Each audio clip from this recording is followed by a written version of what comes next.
Previously on the Adventure Zone. My name is Hudson. I'm the engineer of this train. Walking through the passenger car, you only see 3 other passengers. Hello, I'm Jenkins. I'm the wizard attendant on the Rockport Limited. I saw a dwarven woman in there, and I swear I recognized her, but I can't remember her name. Have you ever heard of Jess the Beheader? Oh. This is the pleasure chamber. It is not a sex thing. Maybe it can be. I can make it so that when you enter this chamber, you can be in any room, anywhere in the world that you want to be. Hello, my name is Angus. I'm a little boy. I'm going to visit my grandpa in Neverwinter. I can tell you that my name is Graham. It's not as fun. I still sound like the boy that you were just talking to. Yes, Graham. You have a youthful energy about you. This week, someone reaches their final destination, heaven. All aboard the Adventure Zone!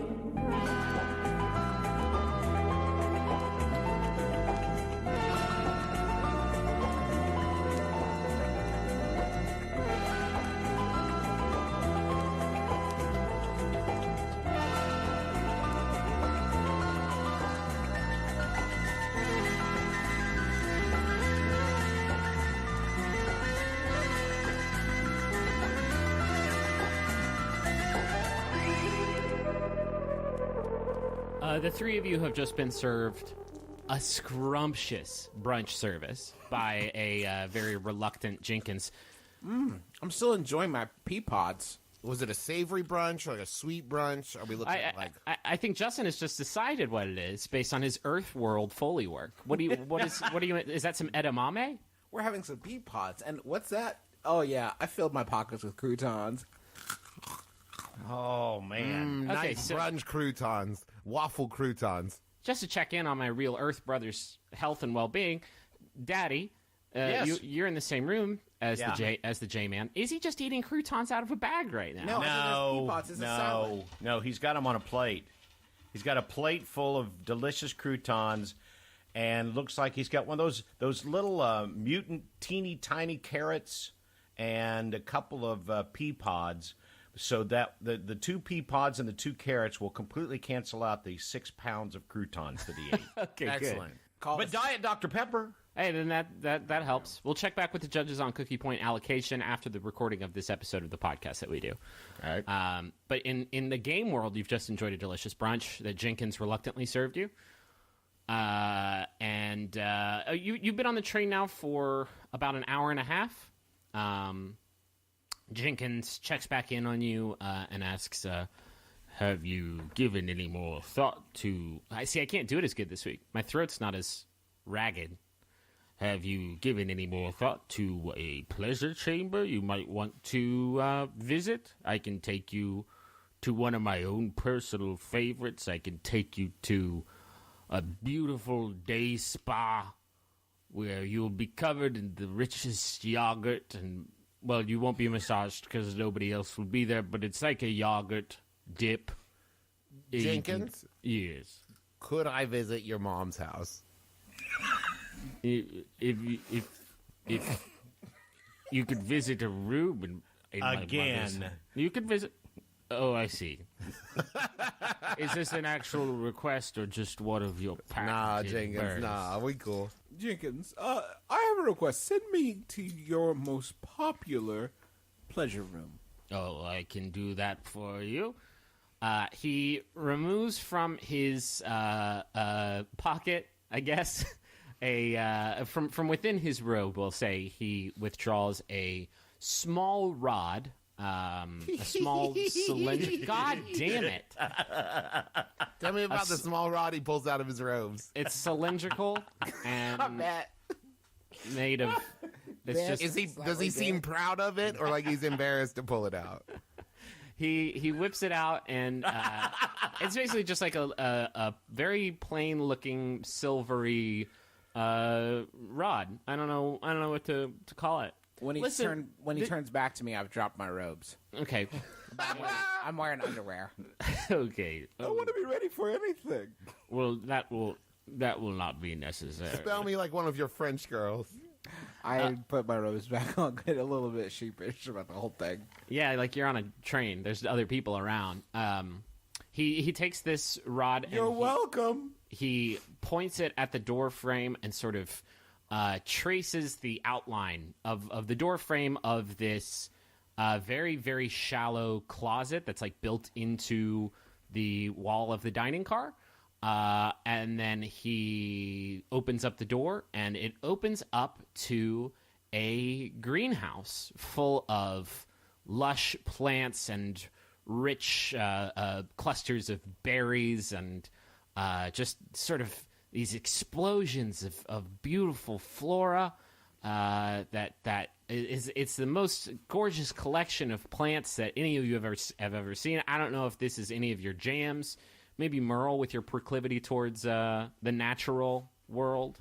Yeah. You're particularly moved by. I don't want to put feelings in your heart or words in your mouth. But Magnus yawns demurely behind his hand. okay.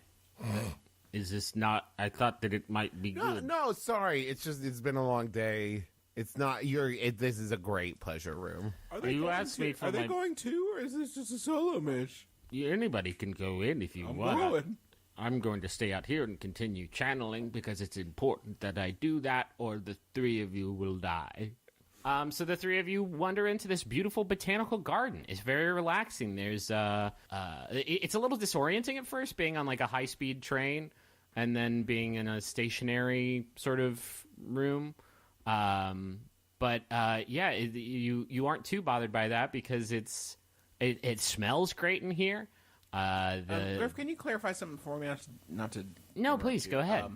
Is the door to the pleasure room just sort of like an ephemeral, like floating portal, or is there like a literal room? No, it's a door. It's a door frame, and it's not so much the room that's transforming. It's more that the door has opened up a gateway to this world. It's not like it's not like the holodeck. It's like This is like a portal. Stargate situation. Yeah, kind of. Or Narnia. Yeah, there's a clearly defined on your side of the door in the botanical garden. You see the same door frame from the train that is now behind you, and through it you can see the dining car. You can see Jenkins holding his rod and pointing it at the door and saying, "Enjoy yourselves. Please don't take too long." And remember, don't leave anything behind, and you cannot take anything with you. Except memories. Well, the memories, yes, will be obliterated. No, I'm kidding. Oh, Jenkins. Nothing, You are a nothing, cad. nothing could destroy memories. And let's leave the door open, shall we? Well, yes, it would have to be. Yes. Can I make an Arcana check to see what I can tell about the magic of this portal? Yeah, sure. Do I need dice for that, or Or just ask. Historically, yeah. 21. 21. This magic that he is using is... Let me check. I don't know what it would actually be. It says here, super cool. It's super cool according to the manual. This is not illusion magic. It's not. He has not created a fake version of this botanical garden. This is conjuration magic, which is the school of magic that teleportation magic belongs to. So this is honest to God teleportation, but a very limited form of it. Okay. It's incredibly difficult for wizards to teleport proper, right? To actually go from one place to the other and just be there. This is a sort of limited, easier to use version of teleportation where you cannot sort of permanently displace yourself from one point to the other, and that is why there are those limitations. And if teleportation magic is hard for wizards to use, it must be impossible for Jenkins's. Bing. You got me. Okay. I swear. I just said that apropos of nothing. Jenkins was like, I'm insane. And very, very rude. I walk around, I check it out, I see what there is to see. Nice. It's very nice, very pleasant. Thank you. I tend to it myself. This is a real garden in Rockport. I tend to myself to help me exercise my demons. Is there anywhere in particular Jenkins would like me to use the bathroom? Is there a bathroom corner? There's a. Or is it just ladies' choice? Come back through, and there's a bathroom on the train. With I pee in the corner. Great. Sort of marking your territory. Not Yeah, but on not. No, this isn't in a weird way. This is just like I'm communing with nature, and I feel very Joke's present on- in the moment. Joke's on you, though. When you step back through the portal, your piss will disappear. It always does, Jenkins. I've been cursed. Did a witch kiss you? It did. Give you evaporating piss? It was actually. It's not a bad curse as it goes. No, I would say it's actually very good. It's very pleasant. But the fear is that one day all the piss will return at once. Oh Okay, I no, follow like through that to the scene in room. The Oh, Shining my God. with the elevator. How What? is this still happening? I just want to come into the room and continue the adventure, please. We Okay. have a work to do. You enjoy the floral pleasure chamber for a little while, and then return back to the dining car. Jenkins retreats towards the front of the car to continue his stewardly business. And the only people in the car now are the three of you and Angus MacDonald, the fancy lad from before, who closes his book, sets it down on the table, and says, "Hello, sirs. How was your trip?" Don't trust him. Pretty Okay. good, Angus. We had a good time. We sure missed you, though. I missed you, too. Hey, I forgot to ask. What are y'all going to Neverwinter for? Business. Visit relatives. Oh, you also have I wonder if my grandpa knows your relatives. What relatives live there? The distant ones. Well, in terms of, like, your familial relationship, or are we talking about geographical?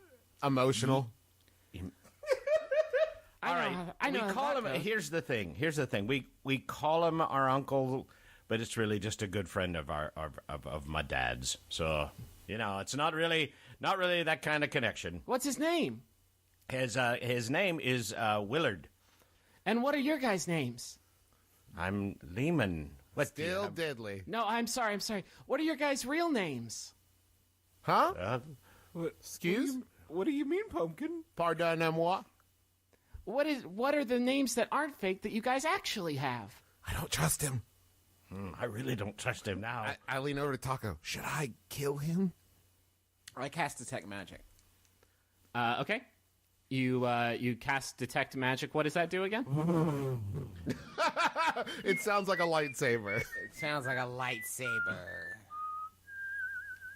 It makes my book levitate out of the closet and open to the proper page to tell me what Detect Magic does. Okay. We're really good at D&D. Detect magic. For the duration, you sense the presence of magic within 30 feet of you. If you sense magic in this way, you can use your action to see a faint aura around any visible creature or object in the area that bears magic, and you learn its school of magic, if any. Nice. So has he got an aura? So you're casting this, I guess, in the 30 feet around you. That would pick up basically everything in this dining car. Yeah. His book, which is a sort of a plain blue book without any sort of cover art. It's not The Secret, and if it were, I mean, it is secretive. You cannot tell what the book is, but you do detect traces of magic on it for divination. Divination is the school of magic about learning secrets long forgotten, predicting the future, finding hidden things, and foiling deceptive spells. Griffin, So can you I pick roll that to up. see if I can snatch the book out of his hands and hold it above his head tauntingly? Absolutely, you can. Okay. What would This I is roll? Dungeons and bullying check, or cyberbullying, because we're doing this on the internet. So you're casting rolled- Nana Nana Boo Boo, right? Yeah, I rolled a 14 and I have a plus 18 to bullying. So that's 32. No, it would be probably a sleight of hand check if you're just going to very quickly try and grab this out of his hands, and he. I will rolled a 16. Okay, and he will contest that with. Gosh, I don't know. Dexterity, probably? Yeah, probably dexterity. He's got +4 to dexterity. I rolled a 16. That's a 20. Damn it. You try and snatch it out of his hands, and he quickly rips it back, and he says, "Don't try that again. Just, I need to know what your guys' names are right now." I tried again. Okay. That time it was an 18. Okay. That time I rolled a 6, which is a 10. Okay, you snatch it out of his hands and hold it above his head. He says, okay, that's not cool, man. I get it. I'm not as tall as you are. Laugh condescendingly, Trab. Okay, I roll to laugh condescendingly. You can just do that. That's a free Success. action. Okay, well done. We're just teasing you, little fella. Just having some good sporting with you. It's a great prank and a really good goof. I need to toss know the what book you're... to Taco. Okay, so we're doing this now, huh? It's called Monkey in the Middle. I know what it's called. No, I can't read magic. Okay, I look at it and do an Arcana check on the book. You already did. No, I did an Arcana check on the room. I did an Arcana check. Well, on he the book. threw it in where he said the book is from.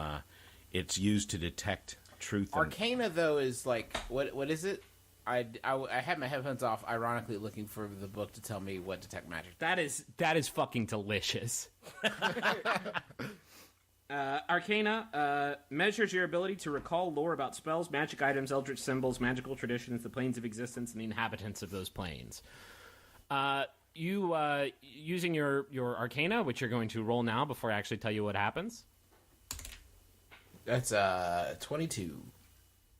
Nice. 22. Okay, so yeah, this is a this book has some divination magic built into it, and you actually recognize it as an interceptor book.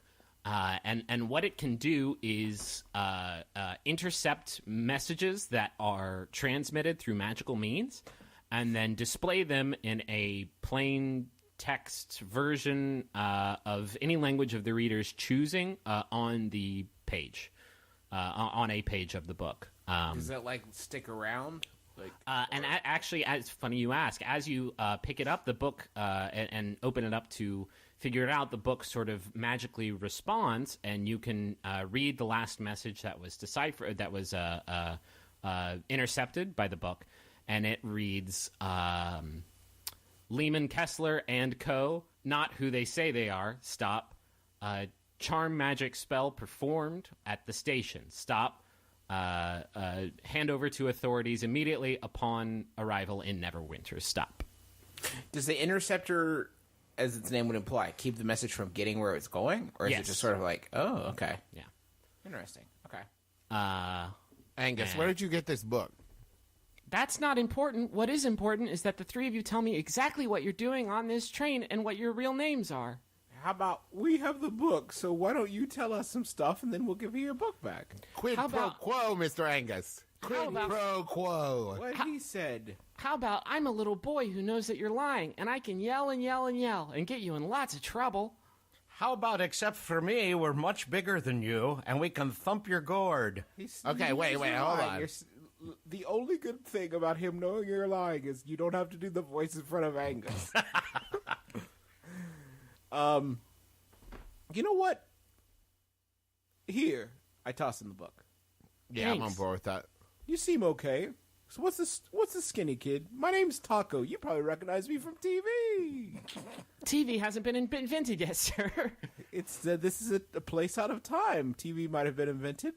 I can explain everything if you come with me in my sleeper car. There might be prying eyes and listening ears. Yeah, nothing weird about three grown men accompanying Angus to a sleeper car. Let's go! Make sure we pass all the paparazzo on the way.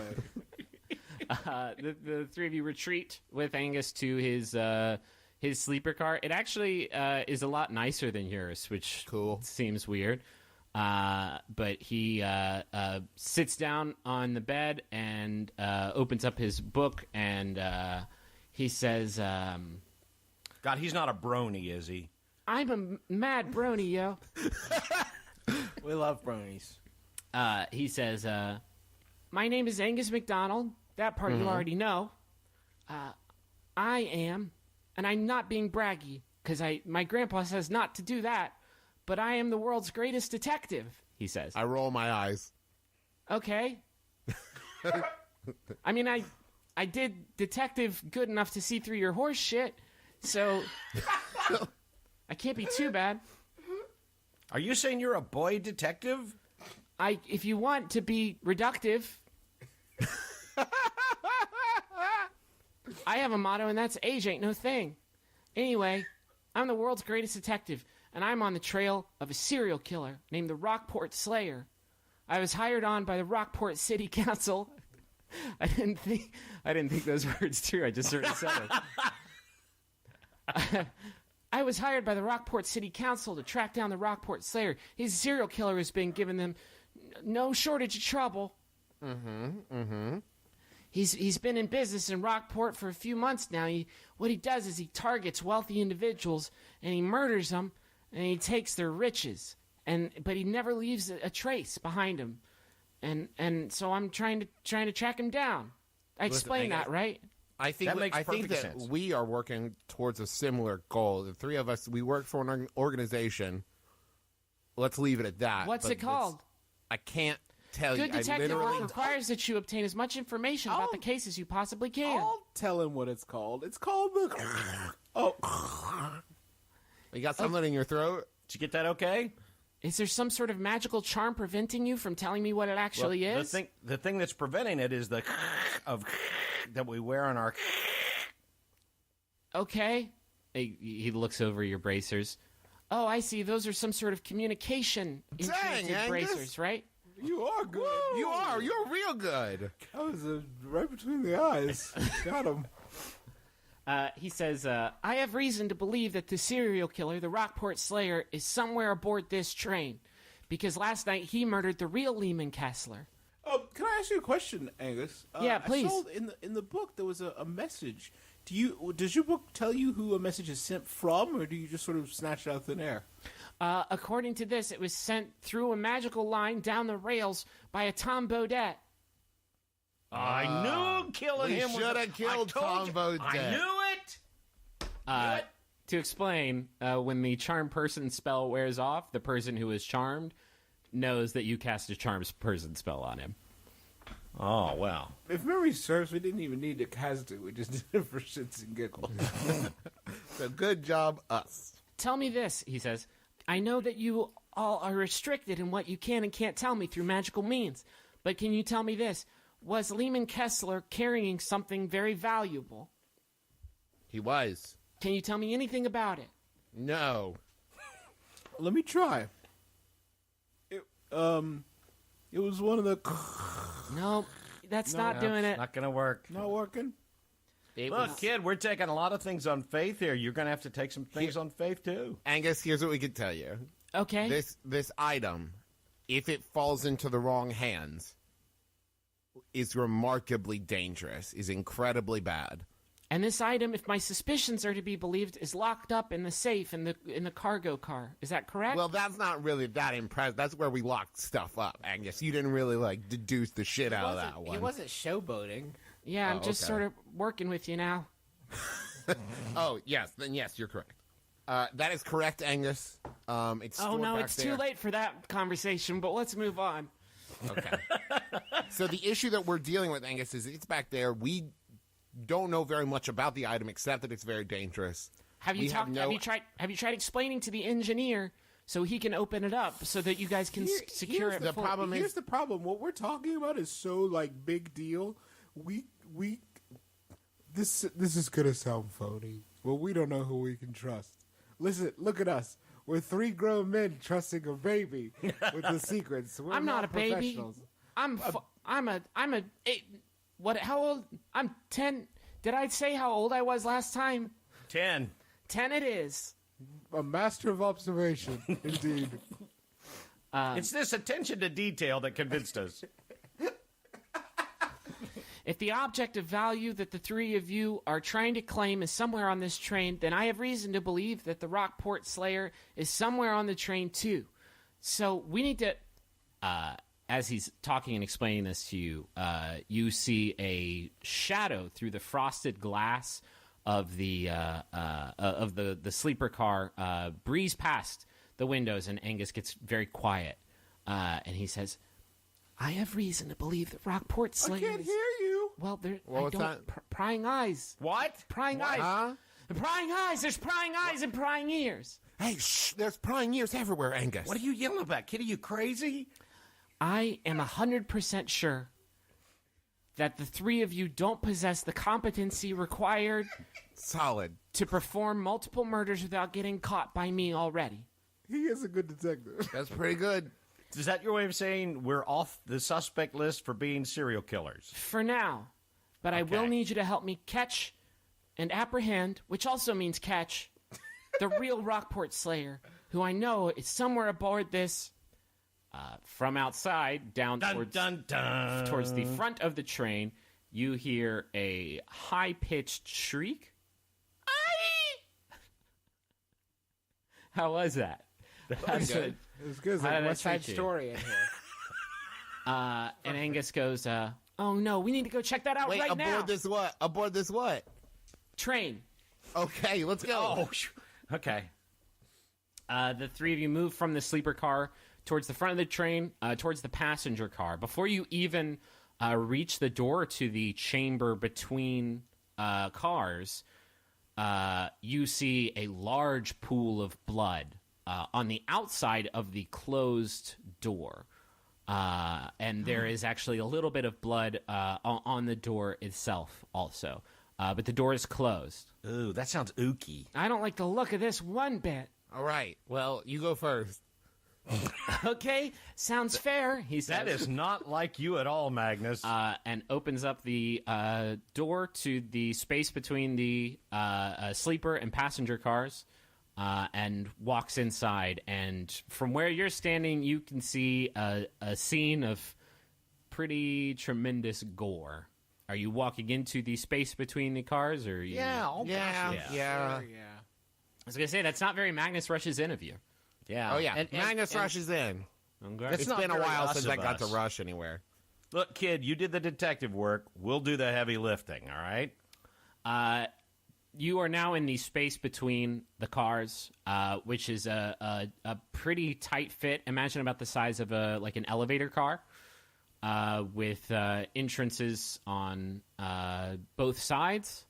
One leading towards the front of the train, towards the passenger one, the one you just stepped through. So it's enclosed, correct? It is enclosed. There are no windows. It's just sort of like a space between trains. I don't know how familiar with trains the three of you are. Lying on the floor, you see a body. This body is wearing robes. It has been beheaded completely. No. It's both of its hands. Reach inside its robe and see if you can find its rod. Both of its hands are missing, and Does it have a tie? Does it have a bow tie? Tell me it doesn't have a bow tie. Griffin. it has a shimmering rainbow bow tie. No, we never appreciated him while he was alive. Jenkins has been beheaded, behanded. If only you'd use one of your spell slots to defend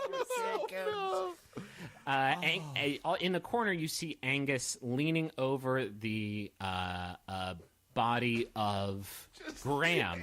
The Graham, too? And he's just jerking it. he does not. He is not beheaded and behanded. He's not. He doesn't seem to have any wounds. He's just lying on the floor. And Angus says, Who is Graham? Graham is the Juicy Wizard. Ah, thank you. Graham is the Juicy Wizard, of course, that you all remember and love. Remember that great and Adventures on Angus is- character, the Juicy Wizard Graham? Yeah. Angus is leaning over his body, and he says, he's just fainted. Also in the car, you see the drink cart that, what was it, Jenkins, the dearly departed. You forgot his name already, Griffin? Well, he's dead. We don't need to worry about him anymore. He's been dead for seconds. And there is a considerable amount of blood on the floor here, too. God, I got a lot of names going. Angus says, look over the body as quick as you can before anybody else gets here. That's my job. Let me look at the body. Okay. You can all make investigation checks if you'd like. Well, I am the medical expert. Yes. Okay. I want to see if the rod is missing. That's a fair question. Okay, you're gonna do that. I rolled a 19. What are we rolling? And also look for investigation checks. And also look to see what if his wand's there, too. Nice. You rolled a what now? 19. Okay. Magnus, you very quickly investigate his belongings. There's no rod in his possession. There's no wand, no magical instrument. Really, nothing on this guy. A 6 for Taco. Did What I do you? find What anything you're just sort of investigating. I'm looking just investigating the scene with my 6. Okay, with a 6 investigation, you don't see a lot. The only sort of peculiar thing you notice is that the cut through the neck, the sort of carving job that happened there is very clean. There's a very clean cut through the neck. Let me investigate the body a little more. I rolled a 20. A 20. Okay, with a 20, you notice 2 things. First of all is that the cut through the hands, the cut through the wrists, I should say, to remove the hands, is not clean. It is not nearly as smooth, as professionally executed, I guess you could say, as the neck itself. And the other thing that you notice is that Jenkins' clothes are, other than the blood that has gotten on them, they are relatively unscathed, untorn. There doesn't appear to be any sign of a struggle just based on what he's wearing. So the 3 of you have investigated the corpse, and is he bleeding from the neck and the wrist? Oh yeah. He's a sprinkler right now. Okay. He's one of those wacky sprinklers. Angus looks at you and goes, "We need to get Graham to a bed or something as quick as..." And he stops and looks up and he says, "Nobody move." I turn around. What? He, with a flick of his wrist, Angus produces a hand crossbow from his sleeve and shoots it at the ceiling. And as he does, you hear a growling sound like "rah," like that. And suddenly a figure starts to take shape on the ceiling. First you see 4 very, very sharp, straight claws, almost like crab claws, attached to a large, round torso that on the bottom of it has a circular mouth with 3 rows of glowing orange teeth inside of it. And Angus points at the door behind you and says, "I'm going to get this guy out of here. You 3 run." No, wait, hold on. We got this. It's cool. And with that, Angus grabs Graham and with a surprising amount of strength for a little boy, pulls him out of the chamber. And just as he does, this crab-like creature above you, his mouth, the teeth on his mouth begin to spin. His mouth begins to glow. I'm following Angus. You'll see you all in hell. Okay. Come on, stupid. All right, Now- go. I'll get the rear. Go. We don't have any weapons. We have magic. Well, some of us do. Which direction are you staying in the car? Are you running towards Angus, or are you running away towards the back of the car? Is the thing still on the ceiling? Yeah. I gave up my weapons. Did I give up my shield as well? Yeah. Oh. You guys really want to run away? You don't want to fight? We have no. You have magic? You have offensive magic? Yeah. I have offensive magic? I want to tell you a story about the time that there were 3 ogres, right? And then one of them hit me so hard I almost died.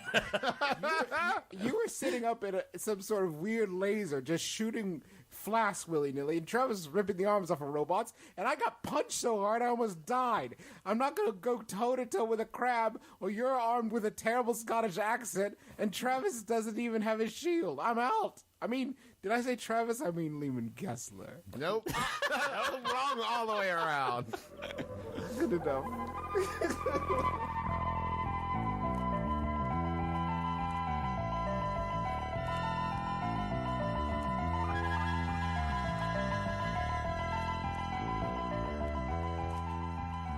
Hey everybody, this is Griffin McElroy, your Dungeon Master, your friend. Thank you for listening to the Adventure Zone episode 13, part 4, I think, of Murder on the Rockport Limited. Speaking of, sorry about the murder that just happened on the Rockport Limited. I did not realize that Jenkins was going to be such a crossover hit when we killed him, but no use crying over spilled NPCs.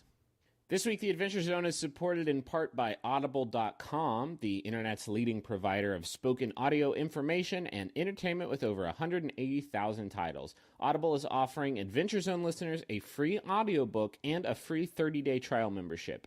To get a free audiobook of your choice now, you can go to audiblepodcast.com/adventure and go get yourself a book. This week, we're also sponsored by NatureBox. NatureBox is the world's leading provider for things that taste good in your mouth. NatureBox's snacks are all made with 0 artificial flavors, colors, or sweeteners, 0 grams trans fats, that's hard to say, and no high fructose corn syrup. It's so much better for you than all the garbage you normally eat. And it doesn't taste like garbage. It tastes like jalapeno white cheddar popcorn, which is great. Pistachio power clusters, those are my jam. Big Island pineapple. I love to chew on those on the beach. If this sounds like it's up your flavor alley, you can get a free trial box if you go to naturebox.com/adventure and get some free snacks. Got a personal message here for Sophie Manfat Cannon of the Kent Manfat Cannons. And it's from Matt. Matt says to Sophie, "Happy approximately your birthday. Since moving to Hong Kong, life has been less smelly and entertaining." I don't know if that means less entertaining in conjunction with the smell factor, or you're the most adequate acquaintance a boy could wish for. Can't wait to see you when I visit London in November. I will bring your other birthday gift, my magnificent presents. P.S. Come to Hong Kong. Okay, thanks, bye. I'm pretty sure Hong Kong and London are basically neighbors. But as this podcast has proved time and time again, I don't know shit all about geography. Just a little bit of general housekeeping this week. Just a reminder, if you tweet about our show with the Zonecast hashtag and spread the word, there's a chance you could end up as a character on the show, much like Angus and Graham and Jess and like the billion people that I had to come up with that are all on this train. That could be you. Just use the hashtag TheZonecast on the Twitter. If you want to submit an item that our heroes could possibly purchase at the Fantasy Costco between adventures, you can shoot a short name, description, and price for that item to adventurezonecast@gmail.com. Also, if you want to see some pretty bitchin' fan art, then you can go to theadventure.zone, which is our central hub website where we post new episodes, cool art that we found, and character sheets, which I realize I haven't updated in a long time. But I'm busy. Get off my back, Dad. Wait, well, my dad's on the podcast, so I know that you're not him, but you know what I mean. If you like our show and you haven't checked out the other shows on the Maximum Fun Network, you should, because they're all free and they're all really, really great. We have other shows on the network. Justin, Travis, and I do an advice show called My Brother and Me. Justin does a medical history show with his wife, Sydney, called Sawbones. Travis does an apocalypse show with his friend Andy called Bunker Buddies. There's also non-McElroy products on the network, like Jordan Jesse Go, Stop Podcasting Yourself, Throwing Shade, Pop Rocket, Lady to Lady, One Bad Mother. There's a lot of jams on there, and you're going to find something that scratches your itch. I guarantee it. That's all I've got for this week. Thank you all so much for listening and sharing the show and reviewing on iTunes. We feel your love on a daily basis. I wake up in the morning, and it's like the first thing I feel. It hits me like a wave, like, whoa, somebody out there likes listening to my family role play.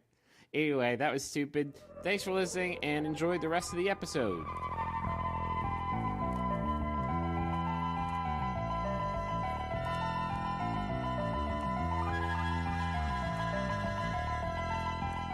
Okay, so what have the three of you decided to do? Lay out for me again. We're in a train car, right? You are in the space between the passenger and sleeper cars. We're looking into the passenger car. The Angus has just pulled Graham into the passenger car, and he told you to run the other way. The weird crab is in front of is on the ceiling with its glowing mouth pointed downward. He's in the ceiling in the space between. Yeah. Okay. I have stopped time here for all of you with my immeasurable DM god magic, so that the three of you can make a decision. I already made mine. I pushed Angus out of the way. Gimme. I'm going towards the passenger car, I guess. Okay. You are It's in. better to stick together, I guess. Sure. whatever. All right. Whatever helps you sleep. I'll go along. The three of you follow Angus into the passenger car, and he yells, "Shut the door!" Were you pointing born at in a the- barn? I shut the door. Okay. You slam the door behind you, and as you do, you hear a deafening roar come from that room, and the door seems to buckle and rattle. You feel a burst of... Try to do the Foley. Yeah, sure. I brace against it. That's good. Dad did it. I wanted to do it, but I'm Dad did sorry. it. I'm sorry. I was helping. That's the worst. You weren't helping. I was going to do a hilarious joke. Okay. Oh, man. We'll take it from the top. Okay. Griffin, So- can I do the Foley on the roar? Yeah. The deafening roar. That was a pretty good joke. That was worth two takes. That's worth going back. Don't you That's good. Yeah, that was good. Yeah. Let's take one more pass at that. That one felt a little limp to me.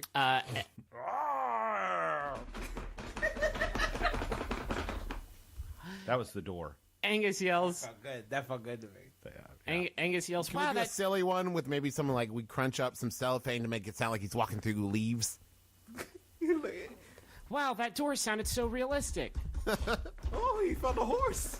Oh no! And he's underwater. Oh, he's throwing punches. And now, I don't know what that was. The train derails and everyone on board dies. Do some fucking Foley on that. I want to hear the Foley of all of your death rattles. 3 ghosts appear and strangle all 3 of you to death. What's that sound like? That's my death rattle. Yeah, it's a pretty good goof. You feel a sort of burst of hot air come from behind this incredibly lifelike rattling fantasy door. Angus yells, "What are you doing? I told you to run towards the back of the train, sirs." Well, we wanted to protect you. I don't need protecting. I need, you know what a great thing to do to protect me would be, he says. And the door behind you in the space where you found the corpse just blasts open, and that crab, that fiery crab monster lurches through. And Angus yells, "It would have been great if you had brought it in any other room except for the room that we're in now. If you had maybe... if you know what? Listen. If you could have aggroed him and trained him towards the back of the train. Oh, I get why they call it that now. Anyway, we better roll initiative. Okay. I rolled a 10. I rolled a 19. Well, Damn, dog. 11. We should love this one. Chill touch. This one's nice. Yeah, chill. hey. Hey, how about a chill touch? Chill touch. Just relax. That goes I along think with chill touch is what they do in Earth Girls Are Easy. Cool. Take a seat on my Adirondack chair. Okay. First in the order is Merle. First off, let me explain the situation. The 3 of you are in the passenger car, which is essentially just a row of 2 rows of benches on the left and right sides of the train, with some windows next to each bench. Imagine it's sort of the layout of a train. And in the front row, sitting, who's just turned to survey the deafening noise and yelling, you see Jess, the beheader. And just behind you is Angus, who is still dragging Graham, the fainted juicy wizard, away from this crab, who is directly in front of you. And with that, it is Merle's turn. So Angus is heading towards the front of the train. Angus is basically trying to get Graham away from Right, the but I'm monster. trying to get the direction fixed in my head. Towards the front of the train, the Yeah. crab is towards the back of the train. Right, exactly.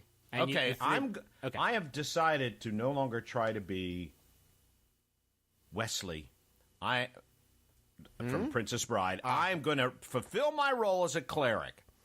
I cast Shield of Faith, Okay. a shimmering field that lasts for 10 minutes and will give each one of the three of us +2 AC. Okay. Oh, You're cool. welcome. Super cool. You gonna move or do anything? No, I'm just doing that. Casting Shield of Faith. Okay. I hold up my book, my Stream Team Bible, a bright, clear, crystal blue sheen erupts from Wait, it. is it clear or is it crystal blue? Yes, it's Okay. crystal clear blue with a slight bluish tint. Griff, are we able to tell does the crab seem organic or robotic or what? Oh, it's organic. It's not an automaton. Okay. It is. You know how Travis feels about those. Yeah. How Yeah. big is it? Like, compare it to an animal? It is the size of a. That's a great question, Travis. Sort of a Galapagos turtle. Okay. Oh, that would hurt What would? if it pinched us. Yeah, it was not. It doesn't have pinchers as much as it has these long, razor-sharp claws, and a mouth that is very big and has lots of teeth like a sarlacc. Okay. Yeah, but there's still good meat in there. I'm telling Oh, you. for sure. Okay, Merle, are you done? You're not moving? That's it. I'm not moving. Okay. The three of you are just standing shoulder to shoulder then, I guess. It is now the crab's turn. He scuttles towards the three of you, sort of rotates his body and rears back on one of his claws and swings one claw each at all three of you. Sweet. Oh, that's Sort a of cool just look. just sort of a raking attack. We'll start with Merle. Now, which one do I roll? You roll I'm rolling nothing. to attack your AC. All right. That is a 17. Yeah, 18 is my armor class. And actually, it's 20 right now, right? Oh, that's right. Yes. Okay, so his claw just sort of grazes you and just sort of glances off your pauldrons of your chainmail armor. The next claw comes down on Taco. And that is, goddamn, 24. Just barely. And I'll go ahead and roll the attack on Merle, too, to see if it hits. That is a 18. Wait, on me, you mean? Yeah, sorry. on My Magnus. AC right now is 19. Thank you, Merle. Okay, so Taco, you were the only one that got hit by that, and you take 6 plus 8, 14 damage as he rakes it across your chest. Am I correct in thinking that without my shield, I can't do... Yeah, you can't. I think that's true. I think that's true, too. I'm gonna say it's true because what the fuck? What are you gonna do? Jump in front of it like in the line of fire? I mean, I will. I'll take that damage. No. Taco took that damage. 14 damage to the Taco. Wait, how many? Yeah, 14. Listen, you guys are level what? Level 4 now? You can take a beating. 14's nothing. I shit and take 14 damage. Really? You should see a doctor, Griffin. Next in the order is Taco. No, wait. It just says protection. When a creature you see attacks a target other than you within 5 feet. Oh, no, you must be wielding a shield. Okay, never mind. Okay. I was about to say, hey, you cut it out. Get your damn hands off him. You get your damn lobster claws off him. No, Biff. Okay. Taco, it is your turn. Where is the thing has made its way into the train car, right? It's right in front of you, yeah. All of you are about, you're sort of clustered up together about 8 feet from the door that you came through. Okay. I cast levitate on the crab. Nice. Okay. It has to pass a Constitution saving throw. Constitution's not this crab's strong point, which I'm sure you'll be glad to hear. What is that? And then what? You just you levitate him? Yeah, he floats for 10 minutes. Okay, I didn't know he you can- could do that. To And other he can... things. Well, you have to have if it's unwilling, you have to pass a Constitution saving throw. Okay. 11? Yeah, I didn't pass. Okay, this crab is now levitating. How high and what does that mean? It would float up to 20 feet. Right at this point, it can only move. Let me just give it. If a it whole uses spell. another physical object to like push itself. Yeah, it can push off of a surface within reach. I can change the altitude by up to 20 feet in either direction on my turn. Can I say something as a free action? Yeah. Knock it out of the train. Cool.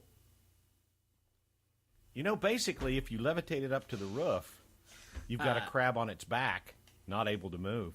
Yeah, I want to knock it out of the train. Magnus, it is your turn. Excellent. I'm going to step up and phantom fist it out a window. Okay. That is a 17. Oh, and you have to beat AC? Yeah. Yeah, he has 16 AC, so that Nice. connects. So that hits 1d4. And don't you get some sort of bonus for your unarmed? It does. It does. It's 1d4. So I hit it for 2, but I get to push it. Okay. And I'm going to push it through the window. So basically, I'm punching it out a window. The window is about 6 feet, which to the left or right? You're basically in the center of the train right now. I mean, I'm punching it with my right fist, so it would be towards the left. yes. Okay. You punch him. And how far can you punch him with the Phantom Fist? I don't know. This pushes the target back 2d4 feet. Oh, okay. Great. We will say because he's experiencing some like anti-gravity shit right now, we'll bump that up to 3d4. Okay. So you need to get 6 if you 4. want to try and get him out of the train. 6. Okay, yeah. 10. Okay, you punch him towards the left side of the train. He hits the glass and it shatters, but he gets a chance to try and grab onto the sides of the train to avoid getting knocked out. Let's do a straight up and down check. If it beats 10, then he manages to hold himself. He got an 11. So you punch him. He his basically mouth side goes flying into the glass and shatters it.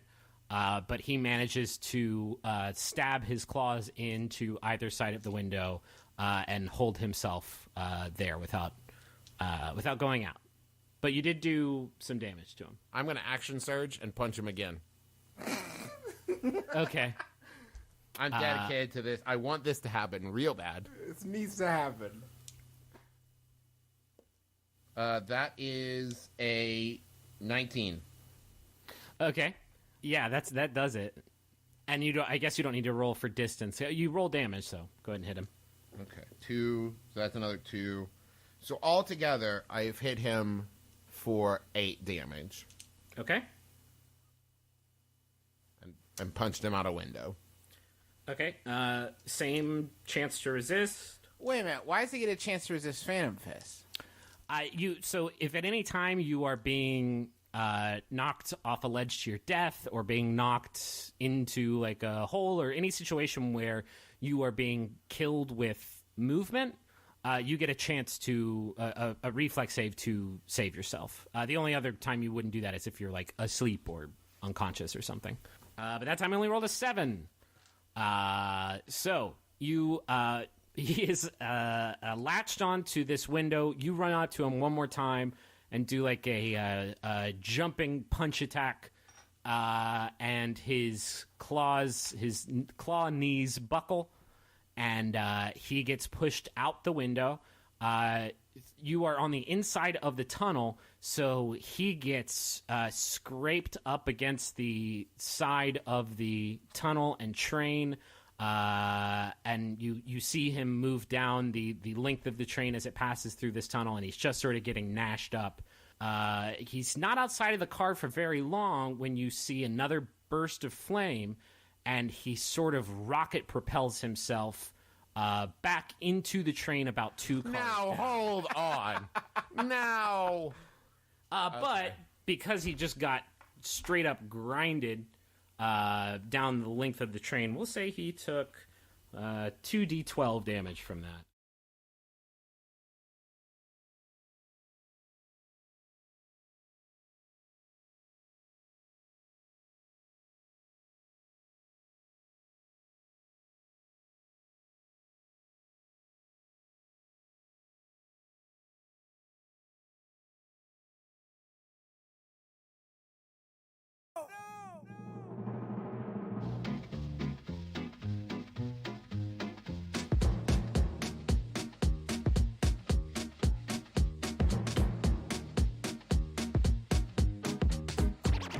This man is a ticket for a ghost train.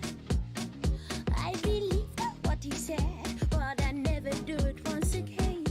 Mama told me this is my heartache, but nothing can stop me from going insane. He's calling me, saying my baby girl, while he's in bed with another chick in his rose-colored world. I want to choke him, want to maltreat him. I want to squeeze him and break his neck, neck, neck, neck. I said, ooh, I got nothing but a heartache, and I just wanna let you know that I'm about to go insane. You know that I will soon take my gun to shoot him down.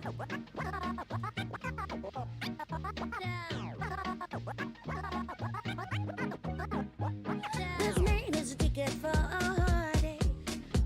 I want to break him bone for bone. Want to stab him all night long with a needle. Nothing but my heartaches. I mean it when I say get that drink out of my way. I want to choke him. Want to maltreat him. I want to squeeze him and break his neck, neck, neck, neck. I said, ooh, ooh, oh, I got nothing but a heartache, and I just wanna let you know that I'm about to go insane. You know that I will soon take my gun to shoot him. Ooh, I got nothing but a heartache, and I just wanna let you know that I'm about to go insane. You know that I will soon take my gun to shoot him down.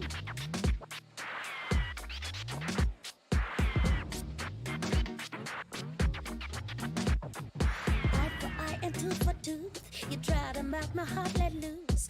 Baby boo, don't wait for me. My kiss will hit you dangerously. Night for night, I cried and said to myself, he's there for me. Honestly, I don't believe he is nothing but a joke. I choke him, want to maltreat him. I want to squeeze him and break his neck, neck, neck, neck. I said, ooh, I got nothing but a heartache, and I just wanna let you know that I'm about to go insane. You know that I will soon take my gun to shoot him down. He's coming on, about to shoot him down, down. Will someone please call 911? I'm about to shoot this down.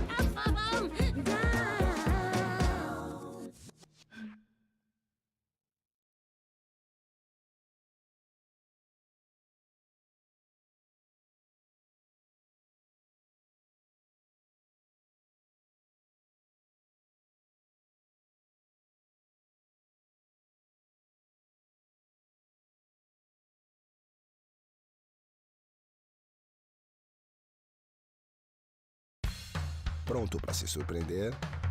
Um hambúrguer acompanhado da nossa Ribs on the Barbie. Eu salivei já. Eita! Um hambúrguer recheado de queijo. Nossa, queijo. Combinado com jalapenos. Me abana. E uma grande surpresa.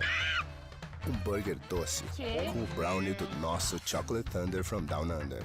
Mas chega de passar vontade. Burger Experience é mais que burger. É Outback.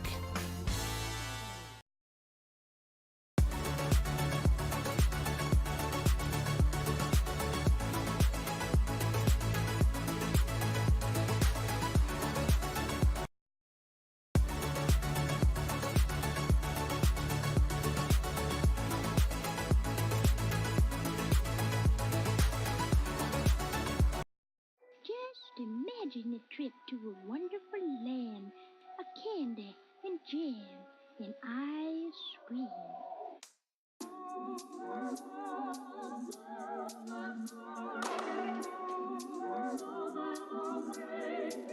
I gotta hit that string, you better watch it. With a cat that I crack with a full clip. I got the whip, got the bridge that I keep it undercover. All up in the cup, just to live it up. See this stone cold face, try to knock it. I keep it tight, never walk, I'm a rocket.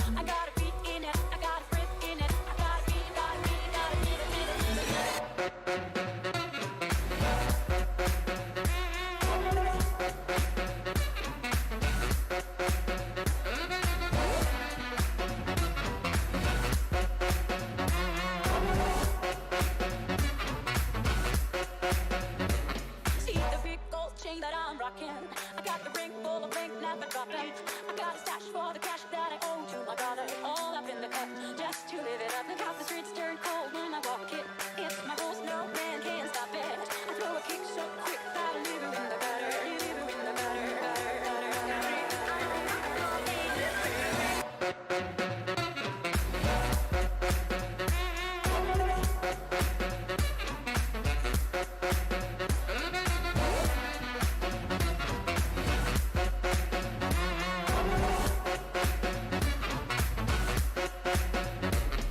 All up in the cut, all up in the cut. I got the all up in the all up in the cut, all up in the cut. I got the all up in all up in all up in the cut, all up in the cut, all up in the cut, all up in the cut, all up in the cut. I got the all up in the cut, all up in the cut, all up in the all up in the cut, all up in the cut.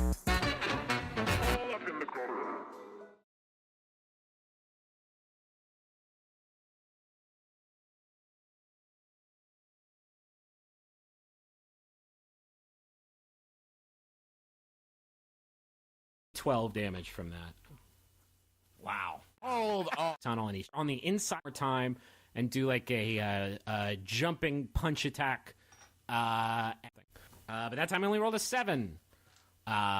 So you he is latched onto this window. You run out to him one more time and do like a jumping punch attack. And his claw knees buckle, and he gets pushed out the window.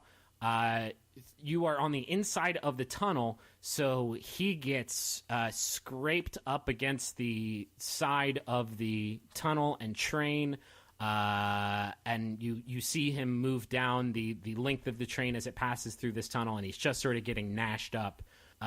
He's not outside of the car for very long when you see another burst of flame, and he sort of rocket propels himself back into the train about 2 cars Now, down. hold on. Now. But because he just got straight up grinded down the length of the train, we'll say he took 2d12 damage from that.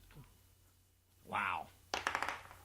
It's a 10 and an 11. Wowzers. And So I hit him that's for 8. 21. Yep. So he's taken 29 points of damage. Yeah, and he is bloody, and he is further down the train, and that was pretty fucking radical.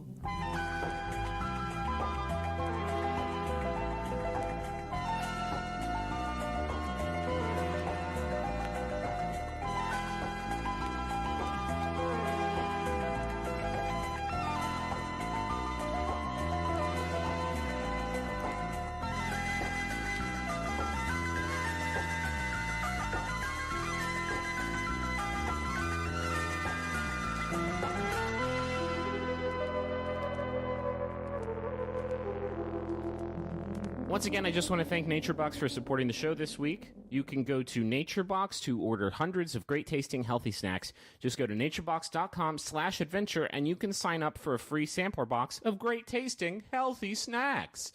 Thanks for listening. See you all next week. MaximumFun.org. Comedy and culture. Artist owned. Listener supported. Adventure Zone. My name is Angus MacDonald, but I am the world's greatest detective, he says. I roll my eyes. Okay. I have reason to believe that the serial killer, the Rockport Slayer, is somewhere aboard this train. You hear a high-pitched shriek. Lying on the floor, you see a body wearing robes.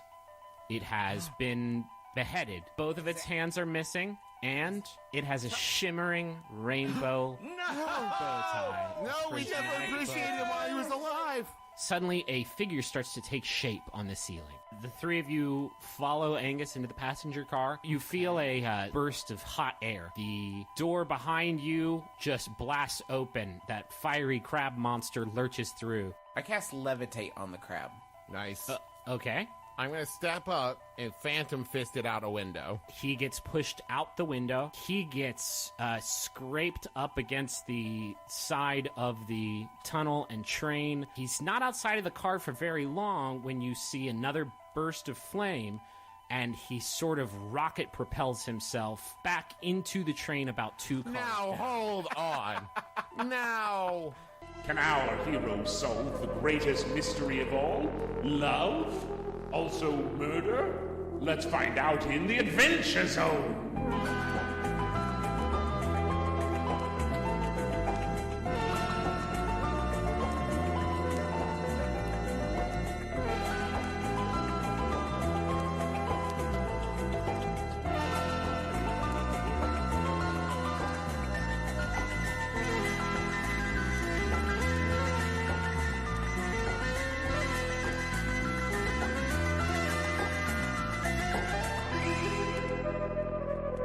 So you just knocked this crab out the window and grinded it down a little bit, and it rocketed itself back into the car, a couple cars down, and you are running towards it? Yes. I did my part. I'm going to chill here. Okay, so Taco taps out. What? Wait, hold on. Sitting down and chilling. The three of you start your pursuit of the two. Are you really chilling? I'm chilling. I'm almost dead. I'm going to chill here. I did the whole thing. Don't worry. Everything's going to be I did the whole okay. thing with the floating Trust crab. your party. Okay. Great. So Taco's just going to kick it, I guess. So the rest of this fight is just going to be the Merle and Magnus show. No, he's just sitting down for right now. Final come. I limp behind them, blood gushing from my robes. It's very pitiful. Okay. The three of you, one of you who is gooshing, begin your pursuit. As you open up the passenger car door into the space where you found the corpse, you don't find the corpse because this entire room has been basically incinerated. The walls, the floor, the ceiling, everything is sort of smoky and black. And the only thing on the floor is a pile of black ash. Where the body of Jenkins used to lay. The drink First cart, Barry Blue Jeans, and now Jenkins. the drink cart in the corner is sort of melted down a little bit. Not the drink cart! This time they've gone too far. The crab dies. Crab is done for. Is this from the fire shooting out of the crab ass? Yeah, the initial burst of flame that you shut the door to avoid. As you push on through this darkened chamber, you begin to make your way through the sleeper car. You open up the door in this chamber to the sleeper car. The cars, the sleeping chambers are all lined up to your right. You're in a very narrow hallway. And as you make it about halfway through this car, the door on the other end also gets sort of shattered by this crab that is now floating through the air, but still sort of flailing its 4 powerful claws Is it around. kind of cute? It's kind of adorable, yeah, sure. I'm angry crab. He seems to say. Hey, just for effect, have it crawling along the side wall. That would look cool. No, it's just sort of floating, impotently through the air, just sort of waving its claws around. And we are back up to the top of the order, which is Merle. The three of you are about halfway between the doors in this car, and about 15 feet in front of you is the crab monster who is floating through the air. All right. He is bloodied, by the way. He is beyond past half health. All right. I take out my Warhammer. You don't have it? Just to see a reaction. Well, there it is. You I'm don't have just it. kidding. I'm kidding. No, I'll cast Pretty good, Healing Word. Pretty good punk, Nick Cannon. I'm casting Healing Word on... The crab. On Taco. Oh, I see. On Taco. And that's 2d4 plus 5. Are you doing healing word or healing touch? Healing word. Okay. I have cure wounds. That's 1d8 plus 5. It's up to you, homie. Yeah, I'm gonna go with what I said. I'm Okay. gonna go with healing word. It's 2d4 plus 5. And so the first one was a 3. Pretty good. And the second one's a 3. Really good. So that's 6 plus 5. That cures him for 11. Heals him for 11. Yeah. Woo! Does that? And he Does that? springs to his feet and starts like punching the air. And then I reach out and I drop my Extreme Team Bible and I say, peace out. Okay. It falls through the floor and is destroyed No! by train's wheels. It's a very heavy Bible, both in terms of weight and subject I matter. can't lose that. So. Next in the order is the crab, who stabs 2 of its claws into the ceiling, stabs 1 claw into either wall, piercing into one of the sleeping chambers. It points its mouth at you, and you see its rows of teeth begin to spin and glow. And then from his pulsating orange mouth, a column of flame bursts down the car at all 3 of you. So go ahead and make dexterity saving throws to see if you get out of the way of this column. So he casts fire out of his ass and his mouth? This is his mouth. I rolled a 19. Okay. 20.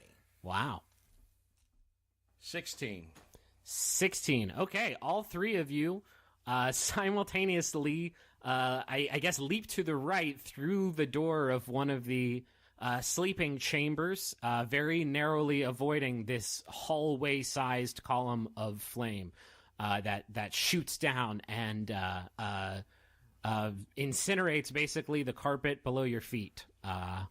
That was nice carpet too. Remember how nice? Yeah, was we nice talked about how shag nice it was carpet. shag. Yeah. So yeah, Guys, that was our first moment of competence. Nice. I hope you all Holy remember crap! High fives all around.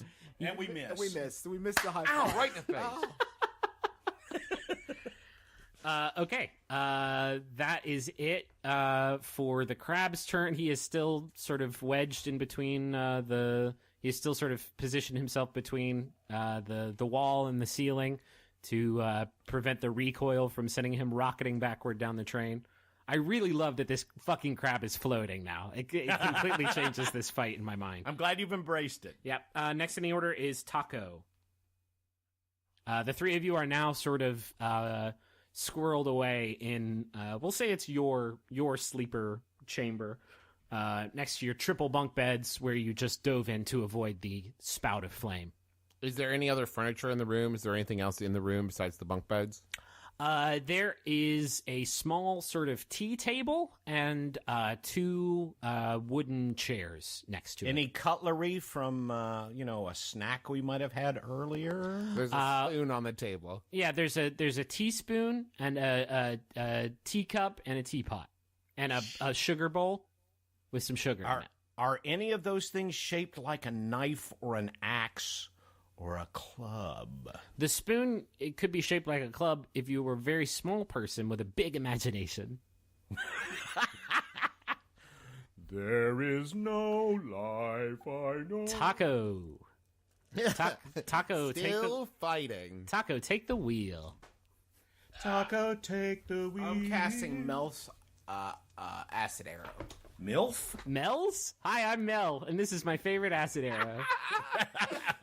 I hope you enjoy my acid arrow, kids. And don't tell me to kiss your grits. Okay. Is that a reference to something? On the or- Earth. Alice. You're appealing to a demographic we That do does not, possess. that doesn't exist in the world. That's why I'm here. To talk to ghosts? Mel's acid arrow. First of all, move towards the mic. Second of all, is this a spell that was created by a man named Mel? No. Or a woman named Mel? Melf. It's Mel B's scary acid arrow. Mel B's scary spice acid arrow. A shimmering green arrow streaks towards the target and bursts with a spray of acid. Make a ranged attack against this target. On a hit, the target takes 4d4 acid damage immediately and 2d4 acid damage at the end of its next turn. Wow. Scary Shit. Spice was the most dangerous of all the spice. But, I mean, that's obviously not debatable. Right. Sporty, I don't know, actually. I was always most terrified by Baby, but I think that's just because of, like, weird issues. I don't know. Okay, I'm making a ranged attack. Oh, Okay. yeah, sorry. Are you poking your head out of the... Are you moving back into the hallway, or are you just sort of... Sticking my umbrella out the door and blast. I fucking love it. Holy crap, he didn't make that up. That's a real spell. Thank you. Okay, so you're just poking your arm out the window. And my head. I mean, I'm poking my head out. Okay, you're leaning out of the car to blast He's holding a mirror up out the door. it. Go ahead and make a ranged attack. What do I do? What is that? How do I do that? You just roll a d20 and add your spellcasting modifier to it. 11. 11 total? Yeah. That doesn't do it. Okay. So on a miss... So their armor does not decrease when they take damage, right? No. Are you talking No, I about just- the crab monster or what? The crab monster, I guess its shell, I would think it was cracked and wouldn't take as much damage. Okay, so I'm going to do 2d4. On a miss? Yeah. That's awesome. Slashes them with that. Does it say half damage? Because if that's the case, you actually roll 44 and divide in half. Okay.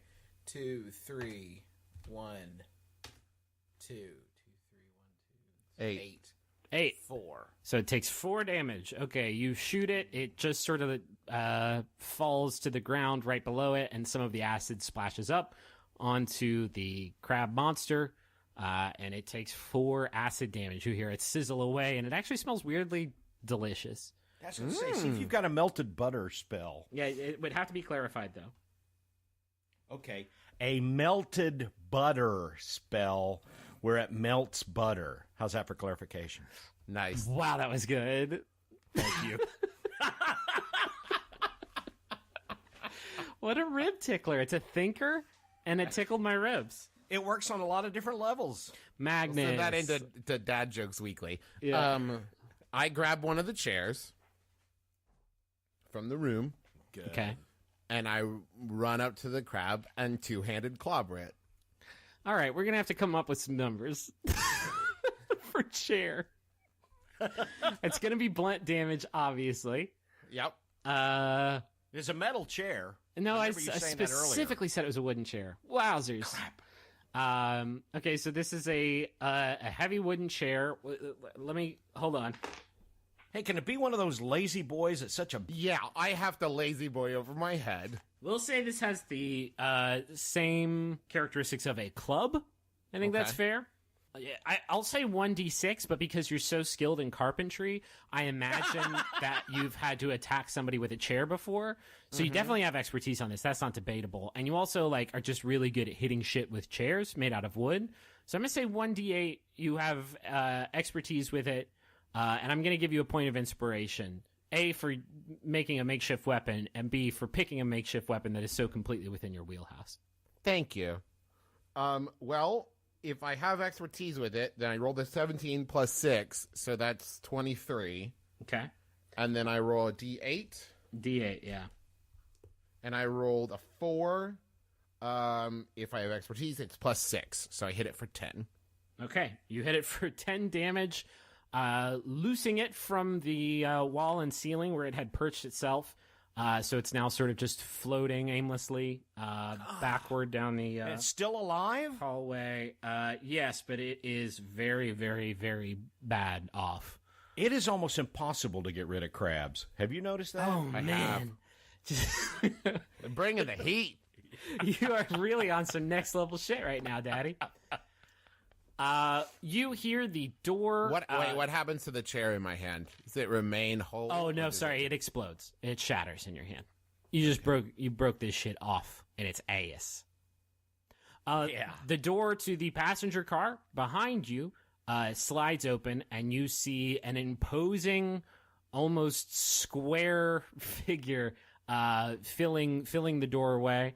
And this figure runs at full speed towards Magnus's position, towards the crab.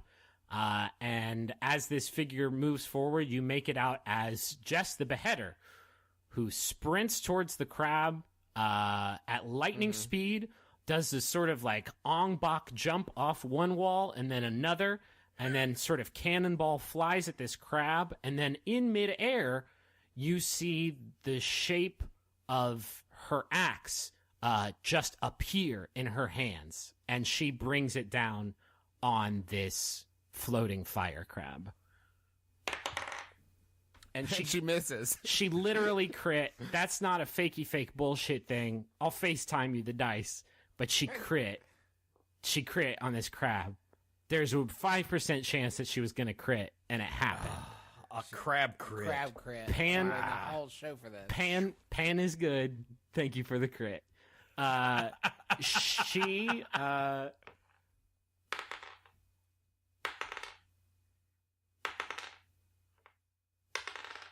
rolls dice until she gets what she wants. She does 29 damage, cutting the crab into 2 pieces. And Magnus raises his hand and says, I did 29 damage punching out on a window. It's not that big a deal, guys, all right? We all do 29 points of damage.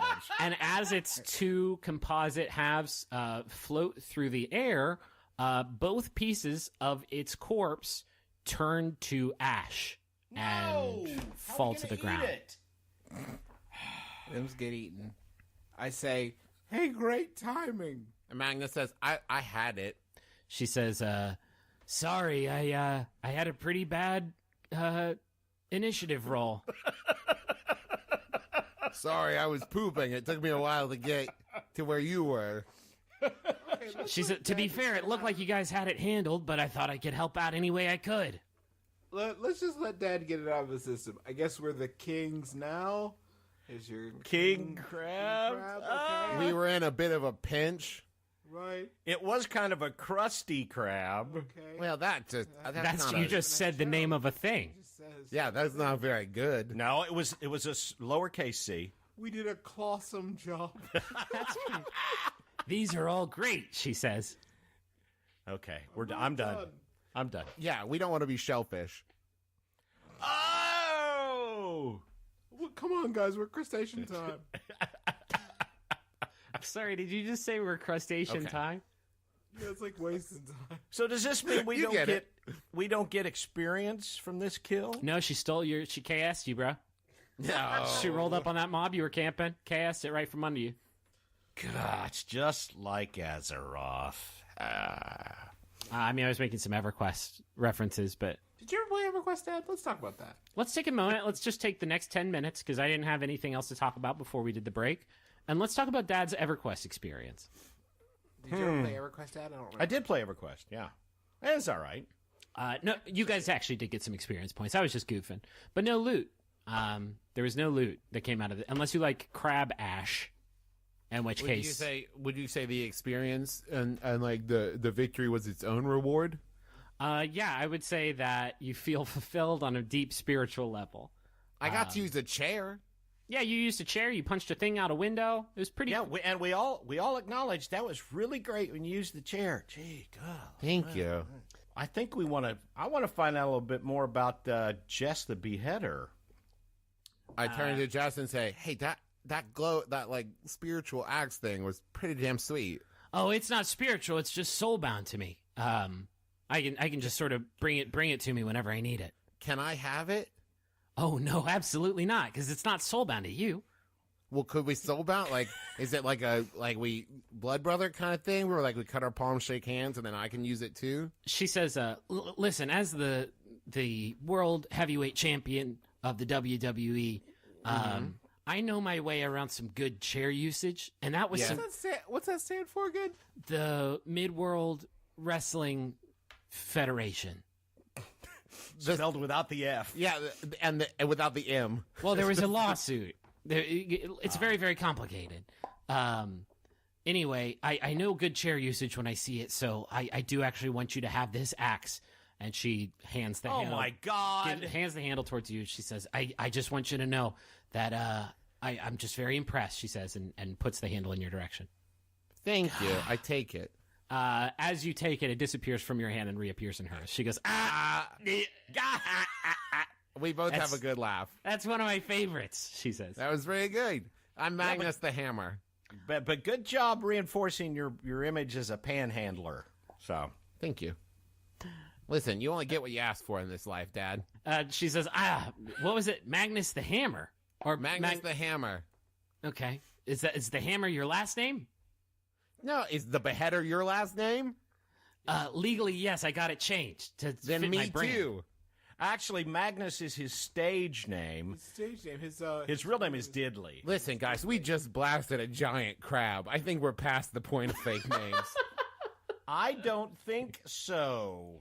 I do. Who's Magnus is running this making a unilateral heist? decision. I just want to say, when I was writing this mystery chapter, how certain I was that the three of you were not going to be capable of introducing yourselves to the characters I was creating. And you have fulfilled that prophecy just with flying colors. She says, do you guys have any idea where that thing came from? The beach? It was on the ceiling. I think it came from the ceiling. Yeah, well, let me ask you a question. Can we shoot straight? Yeah. Why are you on the train? Do you have like a weird, crazy reason for being on the train? Are you Everybody just, like, else has. Are you just like all on the train? Nobody's like just all on this train. Are you on the train? I'm on the train, yeah. I'm doing a hype tour for my upcoming match, my upcoming fight. And I'm going to Neverwinter to do a junket, she says. Who you fighting? Oh, I'm fighting Greg the leg cutter. Oh, I've heard about him. It's supposed to be a pretty good matchup because, like, I swing high, he swings low. Greg the leg better? His name is Greg the leg. Greg. His name was Greg the bedwetter ledwetter, but he'd realized that wasn't as good. And his favorite song was Yellow Ledbetter. But now he's just Greg the leg cutter. But it's red leather, yellow leather. But no, I have a great reason for being on this train. Why, do you suspect me of something, huh? No, it's just like everyone has a crazy like we said we were here for. I don't even remember. It's all gone to hell. It's all gone to hell. There was a crab, and then Encyclopedia Brown showed up, and he left, and then Jenkins died. That was okay. And then you have this axe. It's magical. It's been a really exhausting day. I'm Justin, I think. Holy shit. Okay, wait. Excuse me for just 1 second, Jess. I need to talk to my compatriots for just a moment. Yeah, that's fine. I'm going to go check out the scene of the crime, see if there's anything I can do to help, she says, and walks back towards the passenger car. Do that. You guys. What? Jenkins was beheaded. It's there in the name. She's the only one we've seen with an axe so far, and it was a clean beheading. That's true. But how do we know for sure it was Jenkins? I don't know that we do. Why else would you remove the head and hands? And the hands were done separately because the cuts were not as clean. So maybe whoever took the hands didn't take the head? But if you took the hands, then there'd be no fingerprints. And if you took the head, there'd be no dental work, and you couldn't identify who it really was. Unless there was some sort of magic, but who's ever heard of such a thing? Oh, wait a minute, it's D&D. This isn't CSI, Papa. We don't need fingers. We're not going to send it to the lab. What are you talking about? Let me tell you something. If we send it to the lab, we'll be lab rats. He just... But that's not good. That doesn't even work. He literally removed his glasses for an audience of me. That's fine, but this isn't like a fucking Redwall RPG. You're not rats. If we were rats. Okay, wait. Is it too late to retcon that we're all rats or ratcon? Yeah, this is a Redwall RPG. And... Okay. Whew. Now do the joke. Dad, do the joke now. I'm not in the mood anymore now. Yeah, see, Griffin, you ruined nor it. I. Yeah, I'm the one who ruined that. It's not a dancing rat. I don't get that one. All right. We're in NIM. Previously on the Adventure Zone. If the object of value that the three of you are trying to claim is somewhere on this train, then I have reason...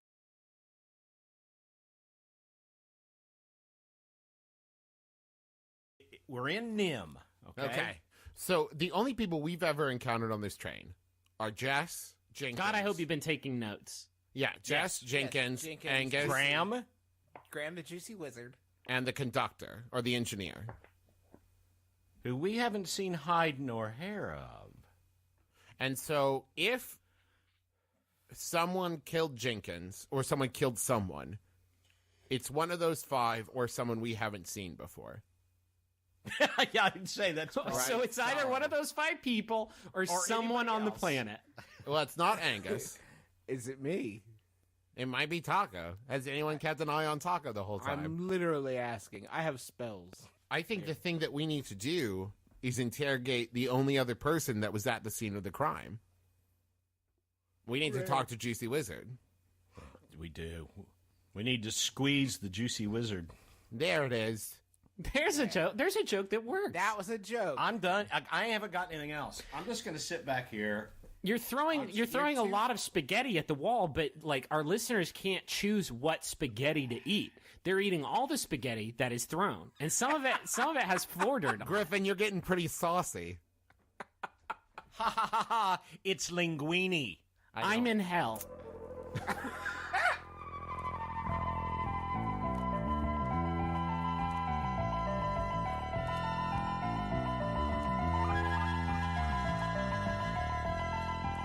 Hey everybody, this is Griffin McElroy, your Dungeon Master.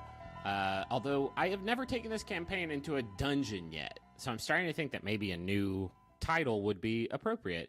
Anyway, thank you for listening to The Adventure Zone, episode 14. This episode of The Adventure Zone is sponsored by NatureBox. NatureBox is a remote provider of delicious, healthy snacks that are all made with 0 artificial flavors, colors, or sweeteners, 0 grams trans fats, and no high fructose corn syrup. You don't need that fructose, that's a chemical, and most chemicals are poison. Next time you're hungry, imagine this. Close your eyes and imagine this on your tongue and in your mouth.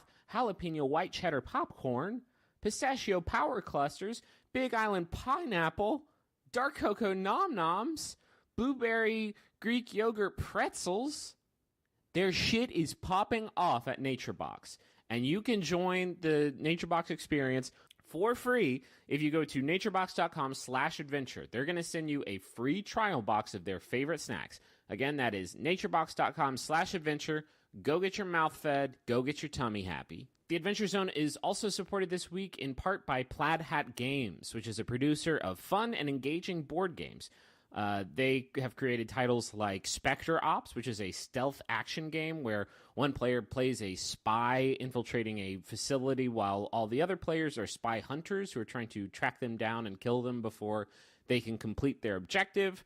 They have other really cool games too, like Dead of Winter, which is a psychological survivor game set after this wintry apocalypse. There's also a game called Mice and Mystics, which they actually sent me, and I haven't played yet, but I'm very excited to because you play as fantasy mice, which is weird considering what we just talked about on the show. Their games look super cool, super duper nerdy, which I'm real into, and you can find them all at plaidhatgames.com. Thank you to everybody who has been tweeting about and sharing the show on Twitter and Facebook and LinkedIn and Friendster. We really appreciate it. As always, if you tweet the show with the Zonecast hashtag, there's a chance that you might end up as a character in the campaign. We haven't added a new one yet and probably won't until we get through this chunk of the adventure, which we're a little bit over halfway through. God, I hope you guys like murder mysteries. And thank you to everybody who has reviewed the show on iTunes. We have a lot of really positive reviews on there, and that really helps us out. If you haven't taken the time to do that, we sure would appreciate it if you could get on iTunes and give us a rating. If you haven't listened to the other shows on the Maximum Fun Network, you totally should do that because they're all free and they're all totally fantastic. And I know beyond a shadow of a doubt that there's going to be at least one other show on the network that is going to appeal to you. Maybe it's going to be Judge John Hodgman. Maybe it's going to be Lady to Lady. Maybe it's going to be Wham Bam Pow. Maybe it's going to be one of the other shows that we do, like My Brother and Me, Bunker Buddies, and Sawbones. Whatever your flavor craving is, you can satiate it at MaximumFun.org. Also, if you want to send a personal message to somebody using me as your conduit through this show, you can go to MaximumFun.org/Jumbotron, and there you'll be able to find out how you can give us a little bit of cash, and we will help distribute your message, get it out there, whatever that message may be. That's it for my commercial shilling for this week. Our next episode's up on May 21st, so we will see you then.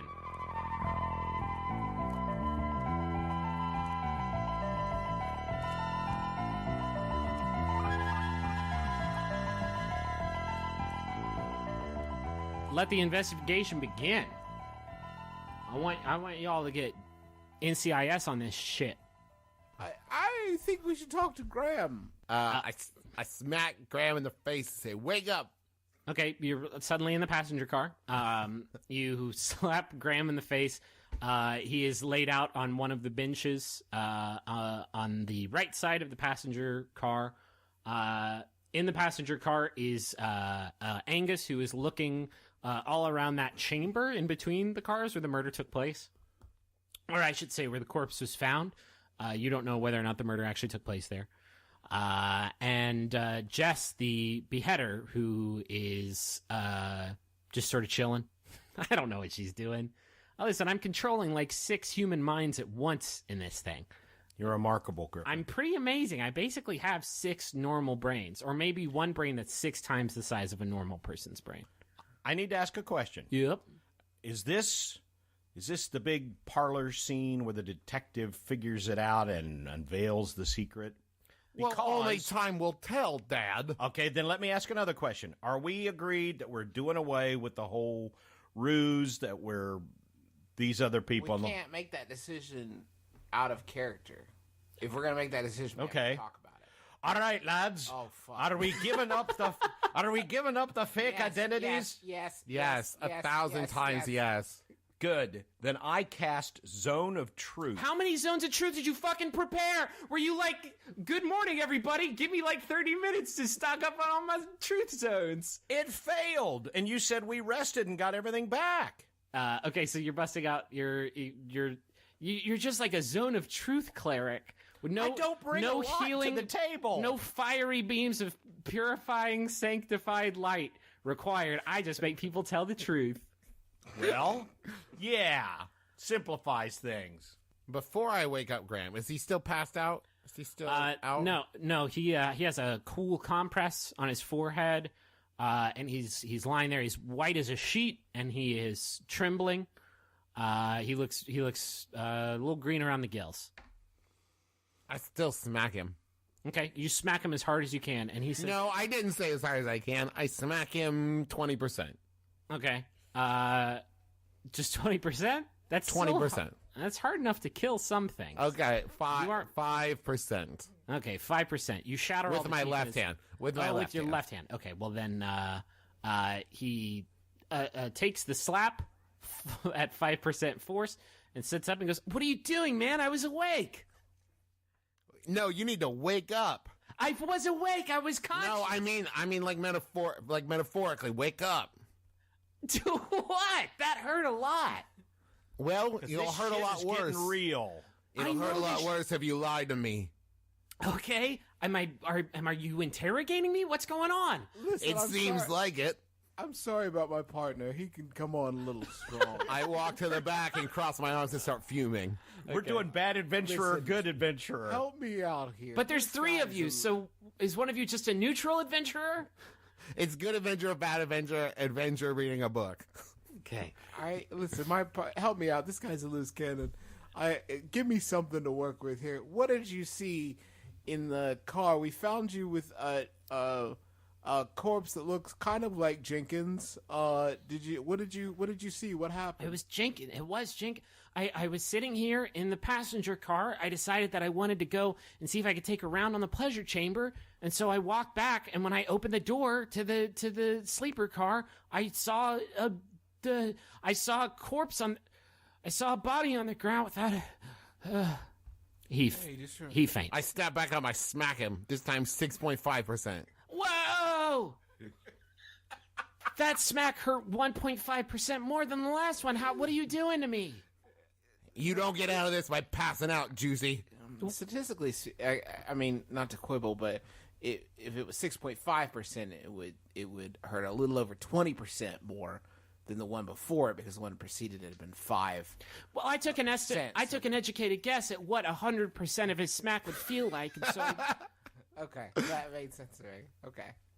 Great. Want a cup of coffee? Can I get you a little something? That would be great, except the drink cart just got obliterated, so I don't know how you're going to do that. I keep slipping into Angus.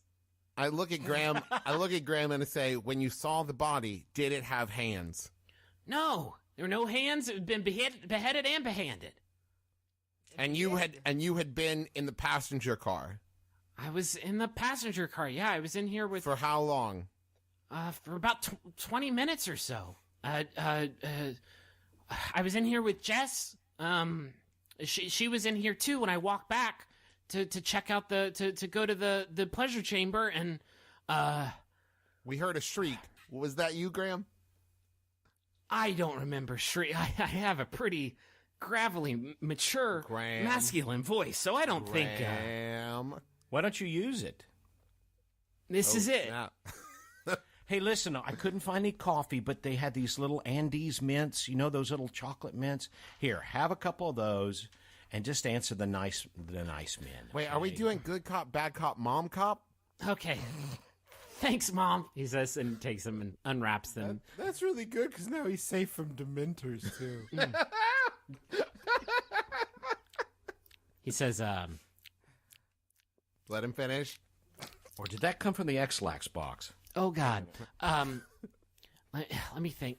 Yeah, it was the X-Lax box. You better hurry. So now that I'm on a pretty tight schedule... So wait, good cop, bad cop, diarrhea cop? Is that what we're doing?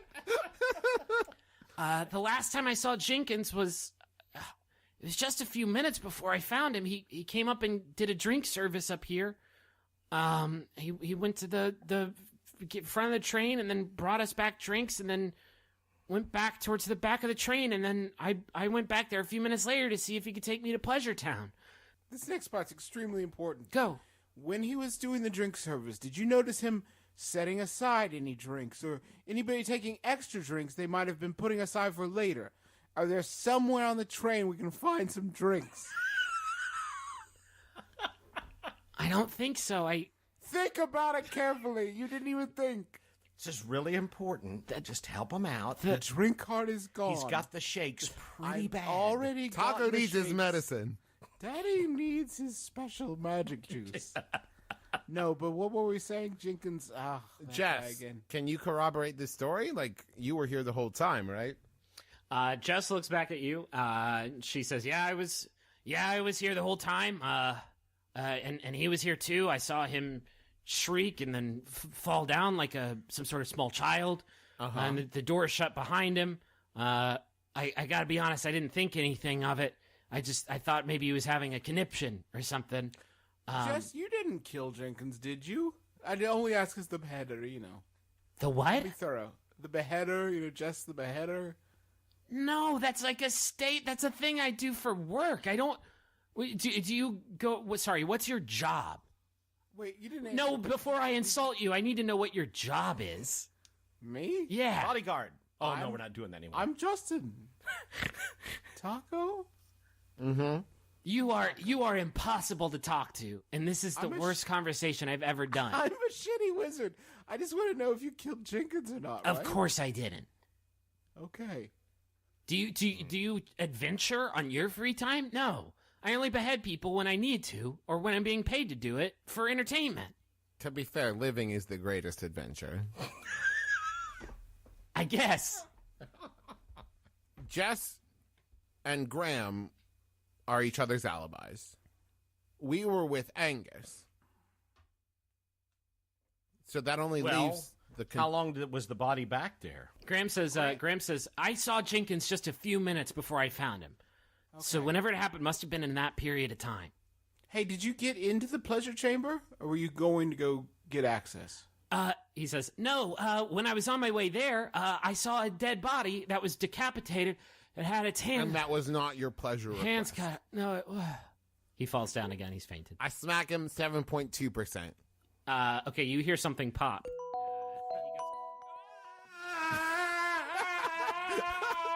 I meant 6.8. I meant 6.8. I smack him with the other hand and pop it back into place. I cast Cure Wounds and fix his broken jaw. Okay, do you have to roll to do that? God, yes. Gee, many God. Hey, listen. I only have the one setting, and it's 7.2. All right. I roll it's a D8. Da, da, da, da, da. Oh, man, why didn't we cast Cure Wounds on Jenkins? because his head was cut off. Well, you would have had to roll really well. Don't get me wrong. D8 plus 5. Oh, I rolled an 8. Oh, And your plus best 5, 13. your best healing yet, and it's on the jaw that Travis just broke. Okay, you see Graham's jaw magically set back into place, and both of his cheekbones are starting to turn a deep purple. Okay, and I grab the front of Magnus's shirt and I say, "Come on, man! Come on, we're not getting anywhere with this approach." Was that good? Was that good? That was really good. And Graham says, "Oh, yeah, that little way better, thank you." Oh. Wait, did it heal him into a mouthful of marshmallows? What do you thought about it? I sound totally normal. Oh, God, this is his normal voice. Break his jaw again.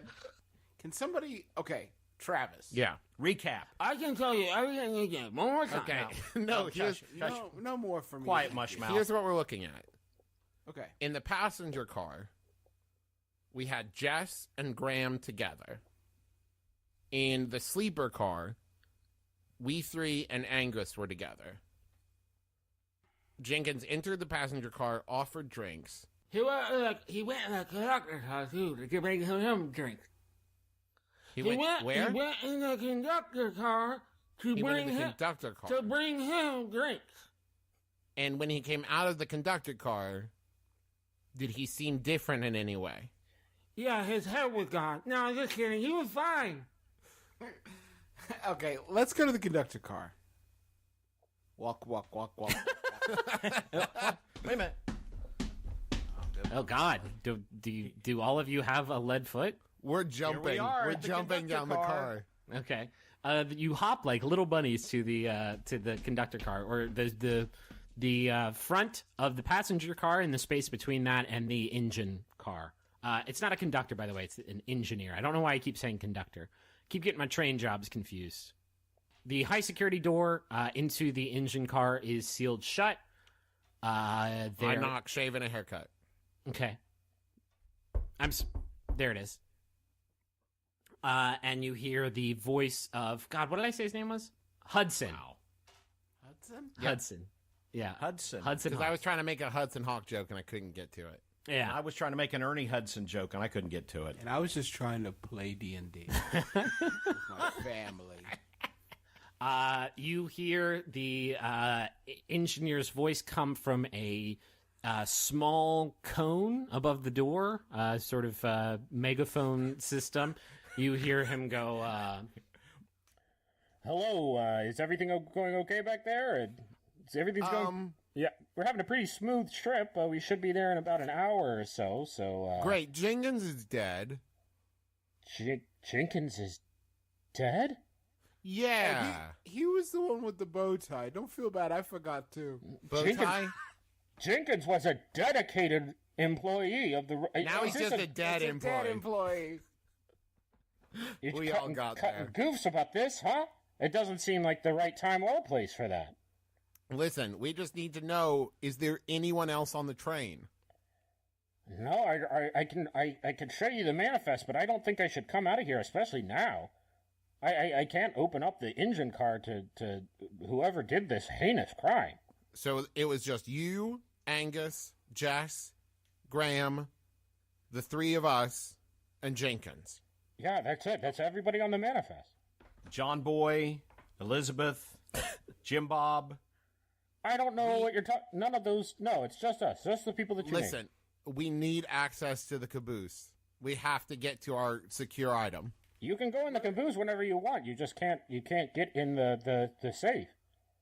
I think we need our weapons is what we need. Weapons. I can't do that. I have no guarantee that it's not the three of you that didn't kill our poor Jenkins. We promise it wasn't. How is Jenkins killed? Tell me. I need to know. He was beheaded. And then beheaded. And then burned up. It seems to me like the person on the train that goes by the name the beheader might know something about that. No, we asked. We asked. And what? She just said, no, it wasn't me, and y'all were like, cool. Well, I mean, she like, what? Yeah. She has a corroborating witness for her alibi. Well, and there was a magic spell cast on her, so... Why don't you open the door and we'll I'm not opening this door. There's no way. We can talk about this when we get to Neverwinter when the authorities can Here's what we're going to do. You keep this door secure. Deal. I like that part of it so far. Okay. It's going very The six good. of us are going to move from here to the caboose. Okay. We're going to search every car till we get to the caboose. Okay. And if we get to the back and there's anything wrong, we're jumping off. We're going to need Well, don't access do that to our 'cause secure item. You'll be killed. Sorry, what? Oh. What was the last thing you said?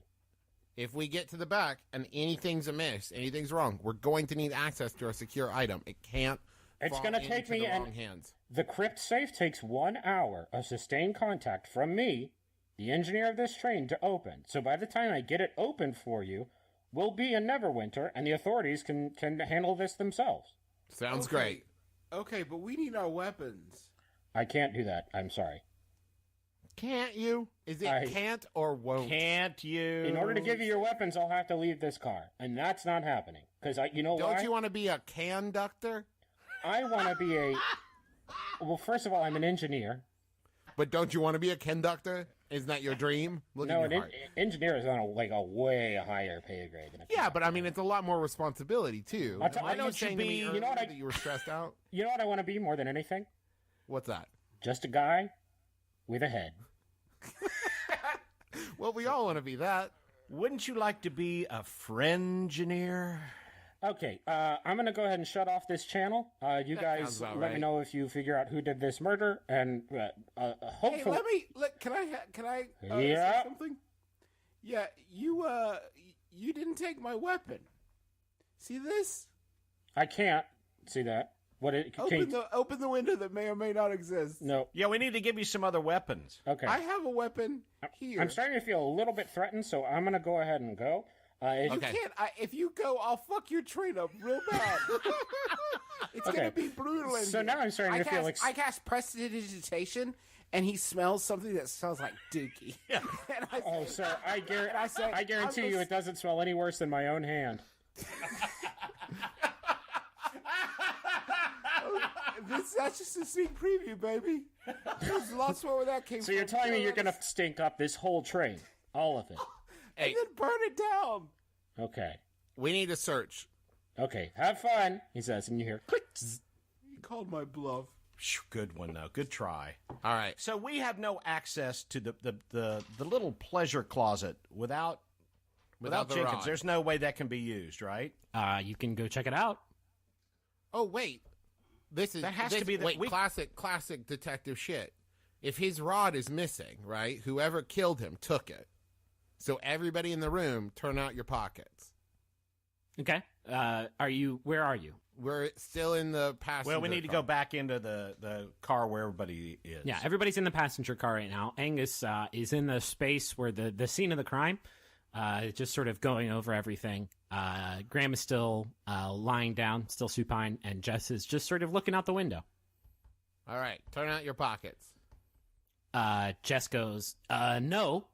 And Graham goes, oh, okay. And Angus does as well.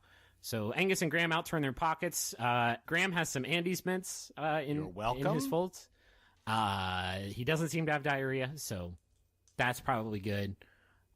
He has his own magic wand and a spell book, and that's it. And Angus has his hand crossbow and his book of interception and a toolkit, a detective's toolkit with like a mirror on a stick on it, and a notebook, and a magnifying glass, and a dusting kit, and a grappling hook, and all kinds So of stuff. basically, the whole turn over all your weapons only applied to us. What do you mean?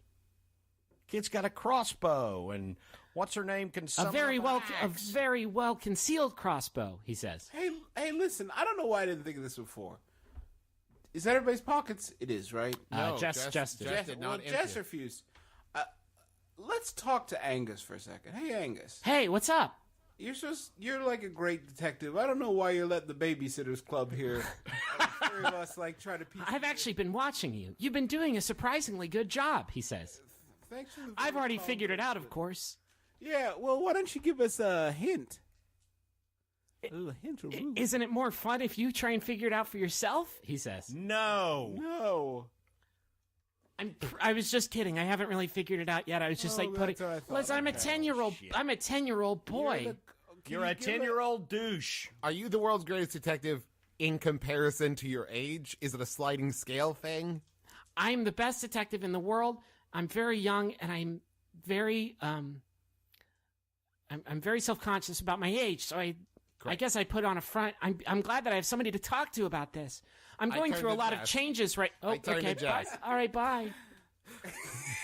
Jess, turn out your pockets. No, I'm good. I'm all right. Thank you. Okay. Turn out your pockets. Okay, I do. I've got my grandmother's knife. A knife. Bedroll. It looks like you could probably use a knife to cut off a person's head, huh? Don't you think? It's like a 2-inch blade. Yeah, I mean it would take a while. How can you prove that? How can you? No, stop. How can you prove that you didn't cut this guy's head off with your grandmother's knife? It's my grandfather's. Stop. I'm doing a perception check on Jess. Okay. What are you trying to perceive?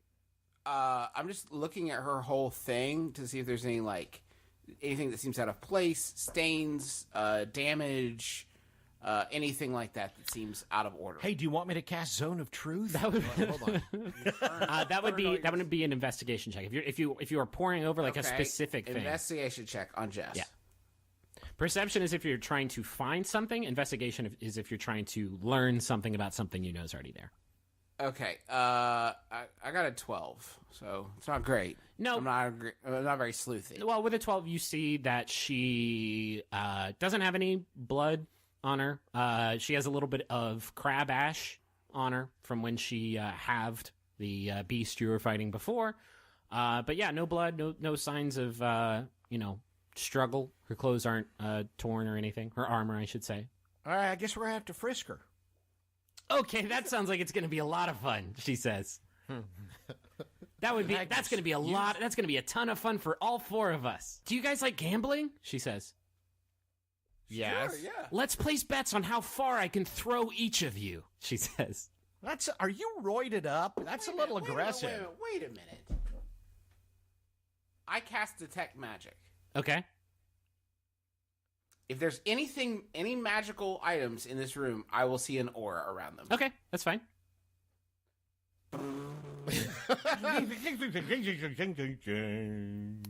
Soundtrack. So you pick up on a few things. You pick up on the Book of Interception. You pick up Graham's magic wand. You pick up the faintest hint of a trace of magic on Jess's axe. You pick up your own magical items, of course, yours and Merle's. Yours and Merle's. You pick up Magnus's jumping boots. The rail splitter has some traces of magic on it. You guys have accrued a few magic items at this point. Jess, other than her axe, doesn't have anything. Okay, guys, she doesn't have anything. So apparently nobody does in this room. She's clean. So yeah, the room is clean. The rod isn't in here. Then let's move to the sleeper car. And we'll take a buddy system. My buddy will be Jess. I'm not coming. You are. No, I'm good. I'm going to stay here, and then if I see anybody even remotely threatening, I'm going to cut them in half. Stay here, I stay here. Let's split up our jobs. You guys can do your Encyclopedia Brown shit, and I'm going to stay up here, and I'm going to cut anybody in half who steps. Oh, hey, Merle, leave Scuttlebug here. Oh, good idea. Okay. You wind up the Scuttlebug. What is it called? Scuttlebuddy. I named it Scuttlebuddy. There's a mosquito in this room, and it's killing me. Wait, did you just send the Scuttlebuddy into my room in real life? You wind up the Scuttlebuddy, a small. It turns towards you and makes a noise. It's recognizing you as its mother. It's imprinting. It's imprinting. It's very, very adorable. It turns away from you, and out of its butt, you see a tiny little round nodule pop out of its butt in front of you. Scuttle, buddy! And it turns back and goes and starts sort of nudging this little nodule towards you, proud of it. Pick up its poop. God, this is the cutest thing ever. Why has nobody done any fan art on Scuttle Buddy? There was some Scuttle Buddy art. All right, I pick up the nodule. It's a little sticky. Scuttle Buddy takes one of its pincer legs and points at the side of its own head, and goes. Well, I take the nodule and I place it in its head. It says, and it pops it out of its own head, and then it points at you, and then to the side of its own head. Oh, put it in your ear. All right, I put it in my ear. Okay. As you do that, you can hear the things in the room around you, almost like they're being amplified. Like there's a little bit of feedback, like there's a little bit of an echo. And the Scuttle Buddy very discreetly climbs up to the ceiling and wedges itself between the ceiling and a light fixture on the ceiling, and sets up shop there. Probably would have been better if Jess hadn't seen that. She didn't. Jess, if anything happens. Yeah, you guys got it. And then in your ear, Merle, you hear, I love you too, Scuttle Buddy. My Scuttle Buddy, my Scuttle Buddy. Scuttle Buddy will be available in all Toys R Us stores by November 1. Collect them all. There's 800 Scuttle Buddies. Each one costs $16. See if you can tell the difference. You can. They're very, very similar.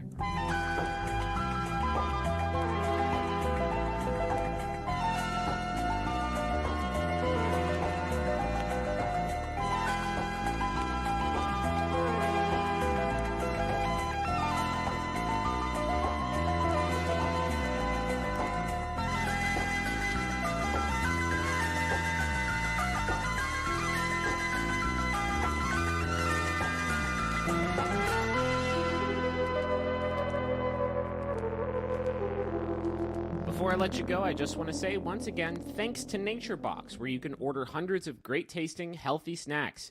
Go to naturebox.com/adventure to sign up for a free sampler box of great tasting, healthy snacks.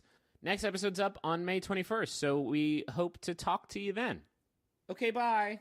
MaximumFun.org. Previously on the Adventure Zone. If the object of value that the three of you are trying to claim is somewhere on this train, then I have reason to believe that the Rockport Slayer is somewhere on the train too. You see a shadow through the frosted glass of the sleeper car breeze past. You see a large pool of blood on the outside of the closed door. This body is wearing robes. It has been beheaded. Both of its hands are missing. It has a shimmering rainbow bow tie. No, we never appreciated him while he was alive. The cut through the neck is very clean. You hear a deafening roar come from that room. The last time I saw Jenkins was just a few minutes before I found him. He came up and did a drink service up here. You hear the engineer's voice come from a small cone above the door. Jenkins was a dedicated employee of the... Now he's just a dead employee. I pick up the nodule. It's a little sticky. I put it in my ear. I love you too, Scuttle Buddy. Put on your thinking caps, gumshoes.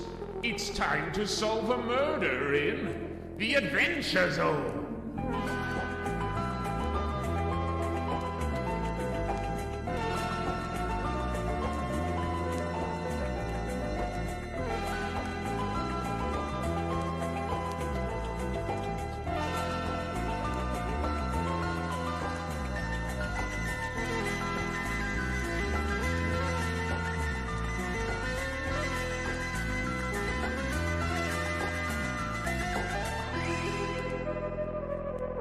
The three of you are stacked up, SWAT team style, on the door to the cargo car. Wait, like on each other's shoulders?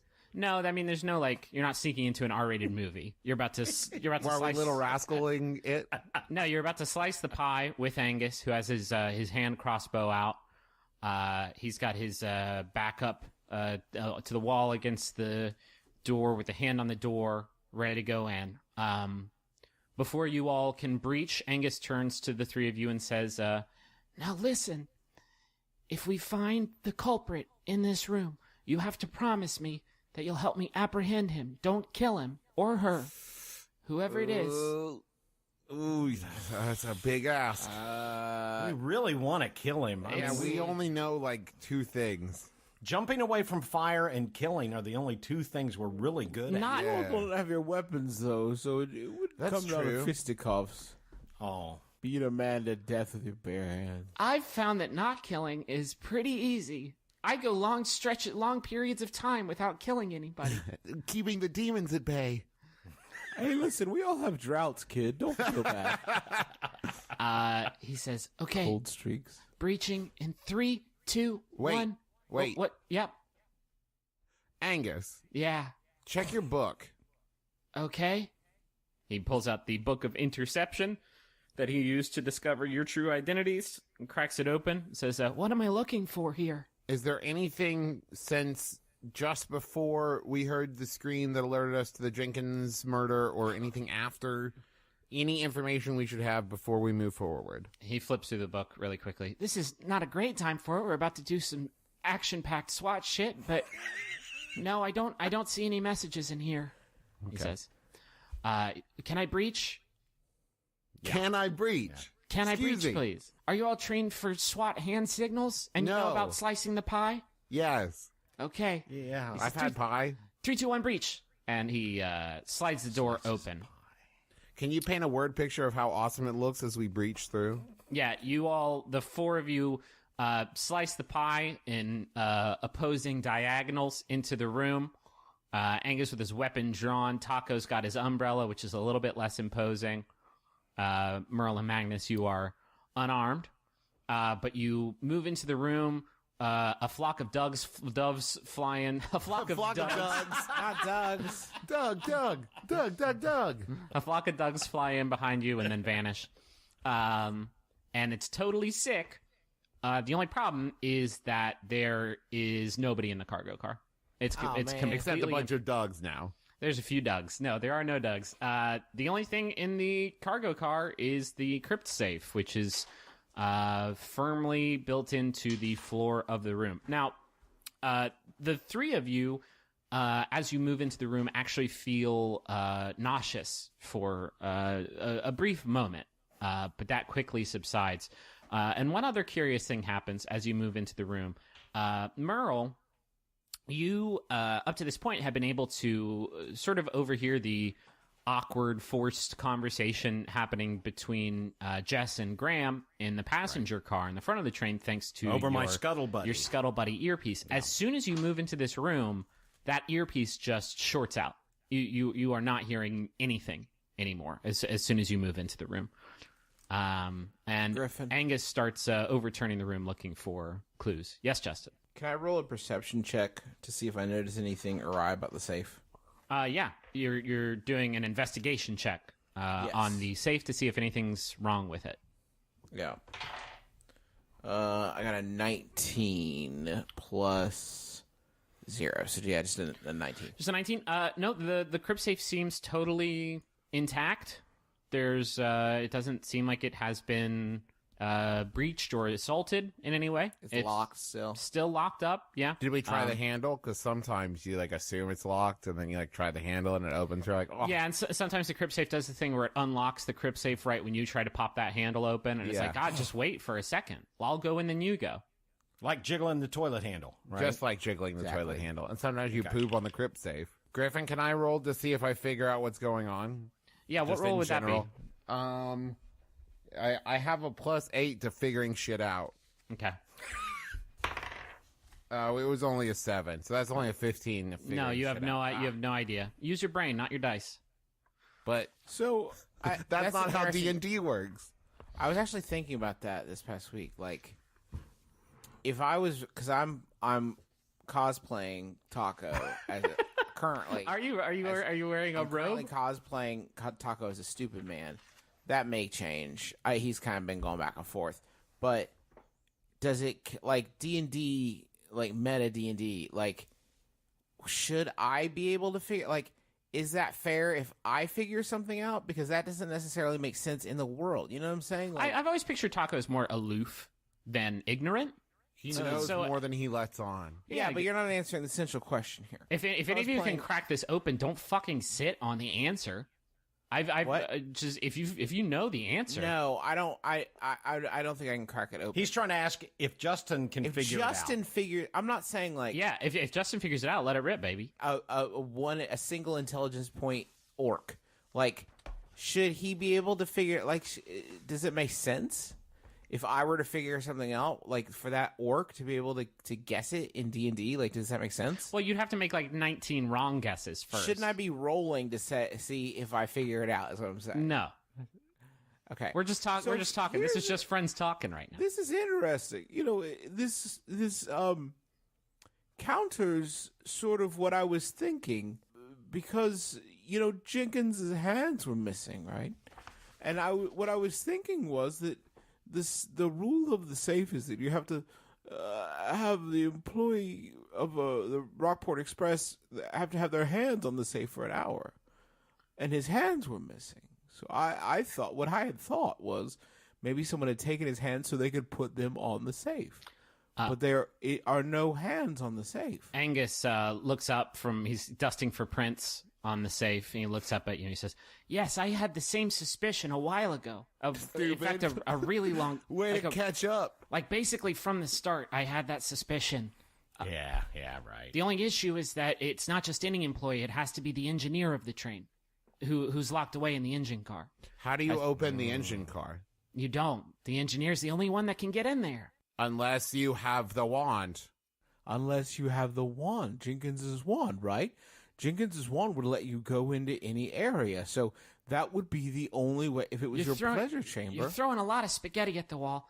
I think there's. Sorry, we're trying to just like piece this out, right? He said, "I noticed something very suspicious about this room, and I'm wondering if you can help me confirm my suspicion. Can one Is of you this the try? point when the lightning flashes and when the lights come back up, he's got like an arrow in his heart? I know who the killer is. Can one of you try and open the rear door, the caboose door for the train, please?" I will go in the caboose. I already do it. I'm doing it right now. Okay. You are trying to open up the very rear door of the train, which just leads out of the train. I do it and it pops right open. It does not.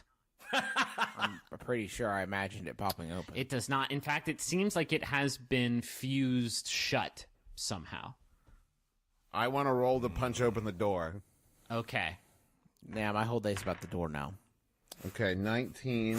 So that's a 23 versus the door. You punch this very, very, very sturdy iron door, and it does nothing. It doesn't even make a sound. I do 1d4. You don't do any damage. I do. But it says I push it, and I want to push it back and open it. Pushes you back. In my country. If it's fused, then we can't unlock it. Well, thank you, Dad. Yes, but I wanted to punch a door. I got angry. I know. Can I want to cast Detect Magic. Okay. You cast Detect Magic, and your normally when you cast this spell, you can get sort of an idea of the magical items in the room. You can see sort of faint glowing traces around the magical items in the room. You cast this spell, and your vision just goes white. Just goes blinding white, as if like everything is glowing. Everything around you is glowing. Bad news, compadres. This place is magic as hell. You're also picking up faint hints of the only spell that you can sort of detect is the spell Ghost Sound, which can sort of produce a sound if to anybody who is nearby. The sound is of the caster's choosing. Can we see anything out the windows of the train? There's no windows. I'd like to cast Locate Object. Okay. On what? The magic wand of the transporting closet. Okay, interesting. And then if it's within 1,000 feet of me, if it's in motion, I'll know the direction of the motion. Okay. The rod that opens up the ports or the pleasure chambers that you are trying to detect, you can't pick it up. Meaning it is not within 1,000 feet of you. Okay, I have a theory. This is Travis, not Magnus. I think the ghost sound that we're hearing is the sound, like, to make it seem like the train is moving. And where we are, we've been transported to a fake location that is not the actual crypt safe on the train. Angus says, if that's correct, then this is a very unsafe room for us to be in. And I recommend that we move back to the dining car. I agree. Let's do that. So, Taco, usually when we retreat, you lead the force. I'm out. Peace and carrots, you guys. I'm out. I'm already out. Look at me. I'm down. Look at the back of the car. Already there. The back of the other car. I'm gone. I'm gonzo. The four of you are in the dining car now. Angus has summoned Jess and Graham to the dining car to fucking crack this thing wide open. That's what he says. It's time to fucking crack this thing wide open. Crack it like a nut.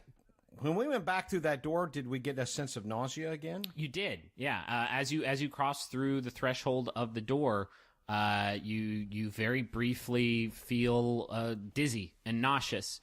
But then as you spend more time on that side of the door, it subsides and you're fine.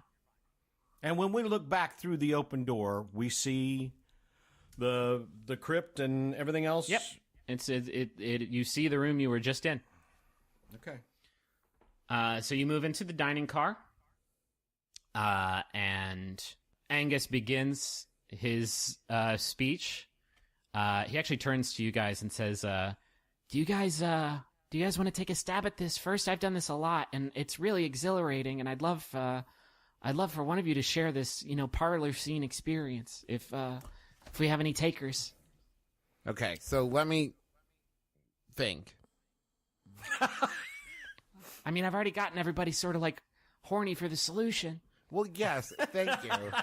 Peek him back off. That's the secret. Peek him back off. So obviously somebody has used the transportation closet to take the magic wand somewhere, because if it's not within somebody has used the wand somewhere. Somebody has used the wand on the door to that crypt, so that we can't actually access the actual room where the crypt is, because they are using Jenkins' hands on the crypt. But now we can't access the actual crypt. Instead, when we walk through the door, we're in a kind of Ocean's 11 fake vault location. Angus says, that's exactly right. It would confirm my suspicion. Watch this. He walks right back into the cargo car with the crypt safe. And there's a small scrap of paper, a ticket stub, lying on the floor. And he crinkles it up into a ball and throws it at the door. And it seems to just sort of hit an invisible barrier at the door frame and fall to the ground. And he walks back through and says, you can't take an item from one of those pleasure rooms out of the pleasure room. So that room is almost certainly a fake. Good detective work. Whatever your name is. It's Magnus, but that's not important right now. So whoever... It usually is. Angus says, let's talk about the murder itself. I want to hear what you guys found about the method of the murder. How this murder was executed. What was the cause of death for Jenkins? Beheading? Beheading? Yeah, that... Be burning? No, the behead. I mean, that one's pretty obvious. If you guys are having trouble, a thing can't live without a head. You guys are keyed into that. We didn't get CSI out on it. We weren't able to check lividity and time of death and shit.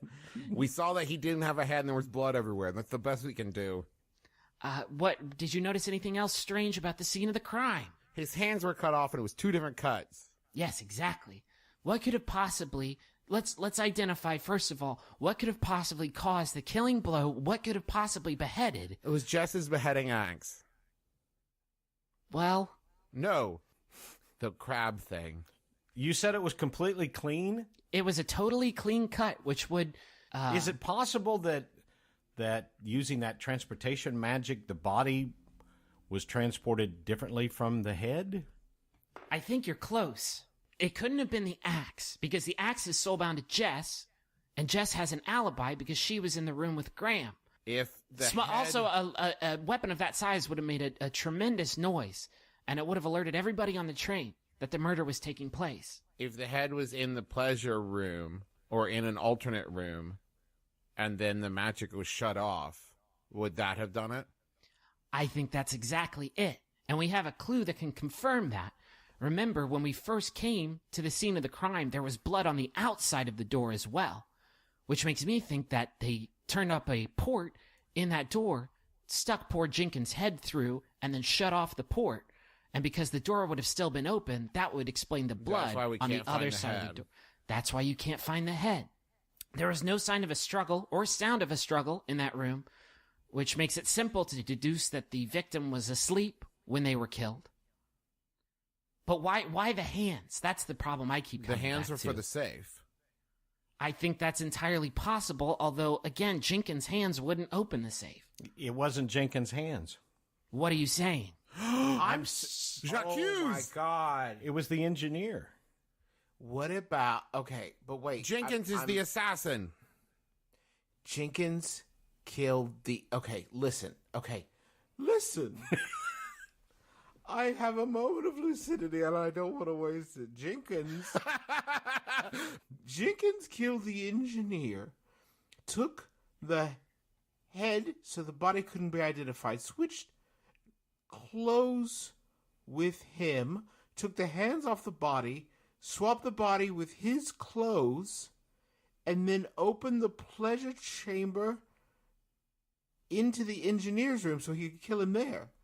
Right? So that's how he got in the engineer's room with his wand, with his magical claws. And then burn up the body to prevent further investigation. I think you're close. I think that definitely he destroyed the body with the fiery crab to keep us from figuring out that it wasn't Jenkins. I think a much simpler solution... By the way, classic Jenkins to use a crab instead of using a spell slot. Jenkins. Just burn one spell slot, Jenkins.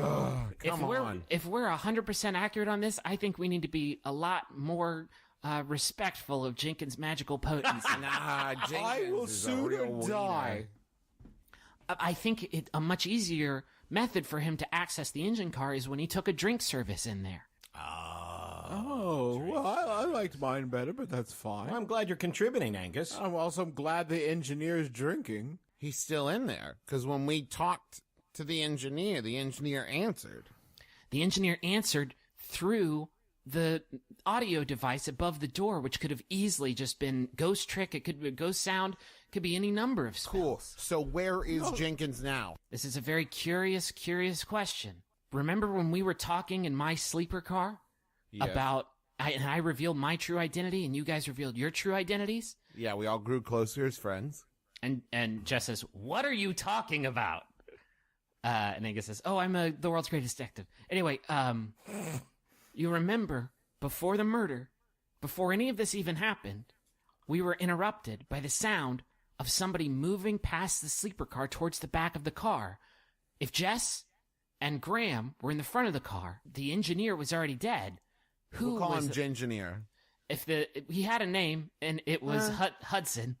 Hudson. Remember all those great Hudson Hawk. Remember all those great Hudson Hawk goofs?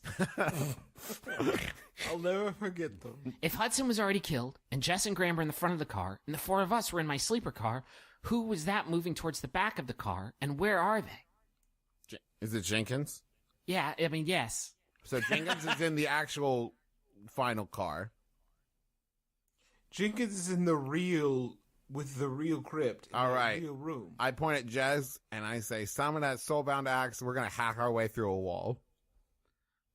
She says, I'm not going to break my axe trying to chop through a train. It's a soulbound magical axe, you coward. Yeah, but soulbound shit can break, and then I'll have this shitty. Soulbound shit can break. I'll have this shitty broken axe soulbound to me, and I know the de-soul binding procedure is really painful, so I'm not gonna go through that. So he went in the engineer's car for drink service, killed the engineer, used the wand to open up a port from the engineer's car to the safe room, right, to the crypt.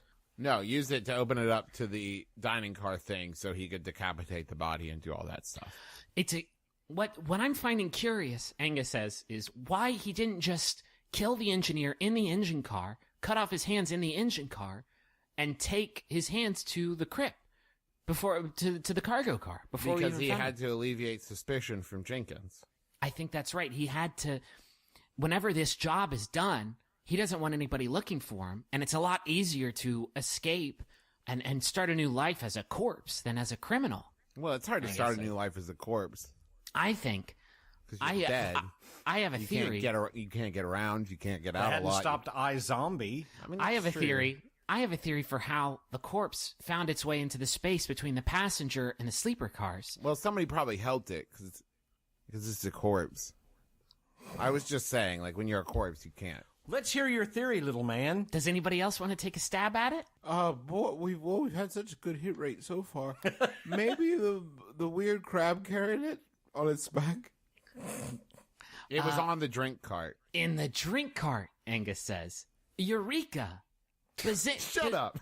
You already knew that answer, Angus. I don't need your pity. No, I'm very proud of the three of you. You've been much more competent than anybody on Earth would have ever thought. Well, thank you. Way to get to know us. Yeah, we blew up a whole city once.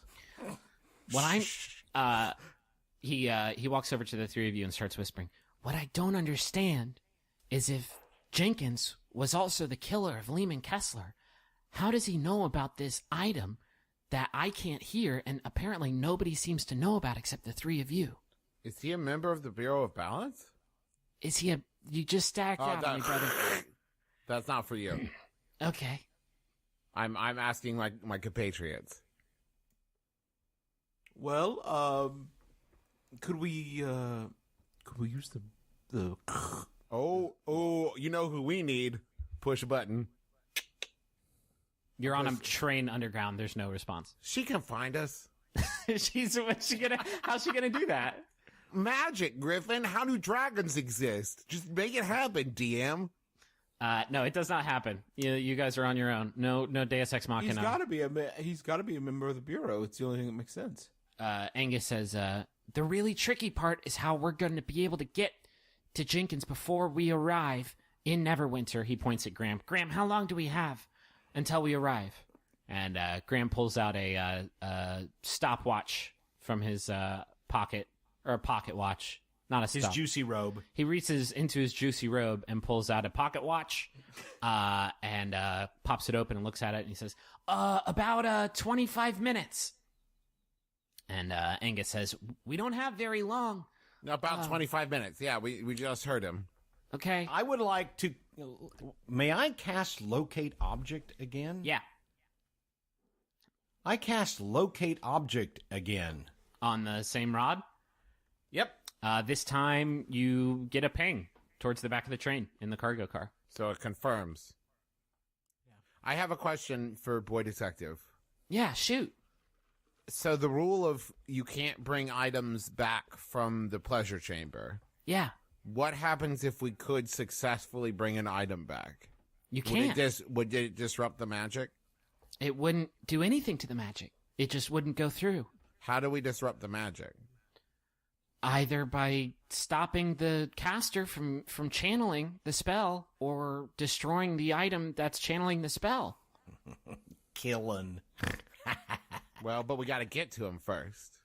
Oh, yeah. We do. Wait. Are there windows on the crypt car? There are no windows in the crypt car. There's only the caboose door. Son of a bitch. Is the wall punchable? Are there windows on the car next to it? There's a door before the dining car. Yes, but you were saying there's a door at the back of the cargo car, and in the fake train, it's fused shut. Right. I suspect that's because pleasure chambers can only have one entrance. So if we were able to get around to that door from the outside of the car... How sturdy are the walls of the train? It's a train, so pretty sturdy. Fairly sturdy, right? To it. There's a door before the dining car. Yes, but you were saying there's a door at the back of the cargo car, and in the fake train, it's fused shut. Right. I suspect that's because pleasure chambers can only have one entrance. So if we were able to get around to that door from the outside of the car... How sturdy are the walls of the train? It's a train, so pretty sturdy. Fairly sturdy, right? Okay. I would say they're about, in terms of sturdiness, they're about a train level, which is to say, Train level sturdy. pretty sturdy. In a locomotive sense. Let me put forth a theory I'm thinking about. What if we were to go back into the dining car, put I cast levitate on Magnus, put him out a window, and he goes and knocks out the side of the cargo car. Or the door. Or all the way to the back and come through the... That's what I'm or saying. go through the back of the caboose. Either way, if I levitate him and put him out the back of the train, then he could get around to the back or the side, look for another way in. And then he'd have to take down Jenkins on his own? That seems pretty dangerous. Well, no, all he has to do really is distract Jenkins long enough to bring down the port. We have the far stone, right? So we can use the stone to keep in contact. And as soon as he brings the port down, we can go in and take Jenkins to Browntown. Here's what we're going to do. And here's the good news. The best news is there's no way he's going to use any spells on us. We know how finicky he is about conserving his slots. Again, I have to stress this. I think his incompetence may have been a ruse, and if you try to step to him, you may get got. Hey, Angus, you're the world's smartest kid. Have you ever heard of a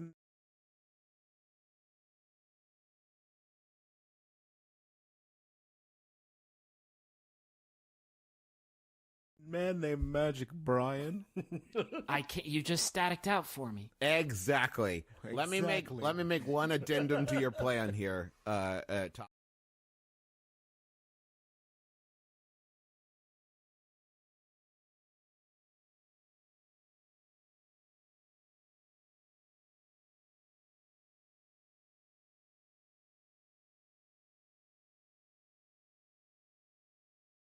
Ever heard of a man named Magic Brian? I can't. You just staticked out for me. Exactly. Let me make one addendum to your plan here, Taco. Okay. Cast levitate specifically on my magic jumping boots, so that way I'm not at the mercy of being levitated and moving around. Oh, I love it. It's delectable. Let's do it. Magnus is okay. Cast levitate specifically on my magic jumping boots, so that way I'm not at the mercy of being levitated and moving around. Oh, I love it. It's delectable. Let's do it. Magnus is so on board with this plan. Okay. And that was Magnus speaking. That was not Travis speaking. That was Magnus speaking in third person. Gotta get character voices. Magnus is on board with this plan. Just that don't sound like death and sadness mixed together in a pudding. I think maybe Magnus has a Spanish accent. Oh, God, no, he doesn't. Oh, good. Good. Excellent. And I think I've been doing it up to this point. Yeah, it's been flawless. Thank you. Before we do this plan... Wait, okay, how many spell slots do you have, Old Bean? You've already burned 2 on locate object. Have you not? What about your zones of truth? That was last adventure. No, man. I think you might be. I think you are fresh out of magic, my dude. You're magicked out. I'm sorry. Plus, we've talked about this plan 8 ways to Sunday. Let's just do it. Let's just get busy. Get busy living or get busy. You will die. You're gonna die.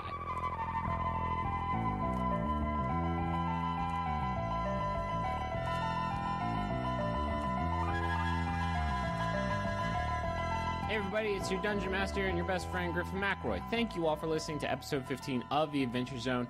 I hope you enjoyed the unraveling of the mystery. I saw a bunch of folks online get some of the parts of it right. I don't know that I ever saw anybody completely nail it. I guess it was a little bit convoluted looking back on it, but aren't all the best mysteries almost completely incomprehensible? No. This episode of The Adventure Zone is sponsored by NatureBox. NatureBox is your official online source for delicious, healthy snacks. All their snacks are made with 0 artificial flavors, colors, or sweeteners, 0 grams trans fats, and no high fructose corn syrup. You can grab mini Belgian waffles, strawberry lemonade fruit stars, and sweet and salty nut medley. I hadn't read this. I'm reading this now, and I hadn't read it, and these are new, and I'm very, very excited about the potential of mini Belgian waffles. Of course. They're perfect. Make them smaller. Of course. Right now, if you go to naturebox.com/adventure, you can get a free trial box of their favorite snacks. If you're gathered around the table playing D&D, maybe you're playing it for the first time, maybe we inspired you, maybe we went beneath your wings, that's fine, but we can't be the crunch in your mouth. NatureBox can be that for you, though. Go to naturebox.com/adventure, get your free box of trial snacks. I have a personal message here for Ben, and it's from Grace. And Grace says to Ben, "Happy anniversary, sweet man." Or maybe I put the emphasis on the wrong word there. Let me try again. "Happy anniversary, sweet man." That didn't make sense. "Thank you for putting up with my lack of competition in strategy games, inability to understand song lyrics, and impromptu dance parties. I'm looking forward to what the next few years will bring. My wheat is your wheat." That's very sweet. I don't know if that's a Catan reference at the end. We've been talking about doing an all Catan podcast where instead of playing Dungeons and Dragons, it's just Catan. So every episode's going to be really, really similar. A lot of sheep slinging. But happy anniversary, you sweet, sweet man. Thank you all for listening to and sharing the Adventure Zone. Remember, whenever we start a new chapter and introduce some new characters into the story, we pull from Twitter mentions using the hashtag TheZoneCast to pick up on some names like Jenkins and Angus McDonald and all kinds of folks. Those are all named after people on Twitter. Just use the hashtag TheZoneCast and talk about the show, and you may end up in the game. If you haven't already listened to the other shows on the Maximum Fun Network, you should go give them a swing. Go give them a try. I guarantee you will find at least 6 shows on the network that you really enjoy. Maybe it's going to be Rendered. Maybe it's going to be Stop Podcasting Yourself. Maybe it's going to be Judge John Hodgman. Maybe it's going to be Throwing Shade. I don't know. I don't live in your brain, and I don't know your comedy preferences. But go to MaximumFun.org and just have a poke around. It's all free, and you're going to love it. That's all the advertisements I have for this week. Thank you all for listening to this week's episode. Let's get back into it for the second half of this episode, which I will title the part with the idiotic train stunt. The next episode is going to go up on June 4th. We already recorded it, and it turned out pretty great. I'm really excited about that one. So June 4th will be the next one. So I will see y'all then.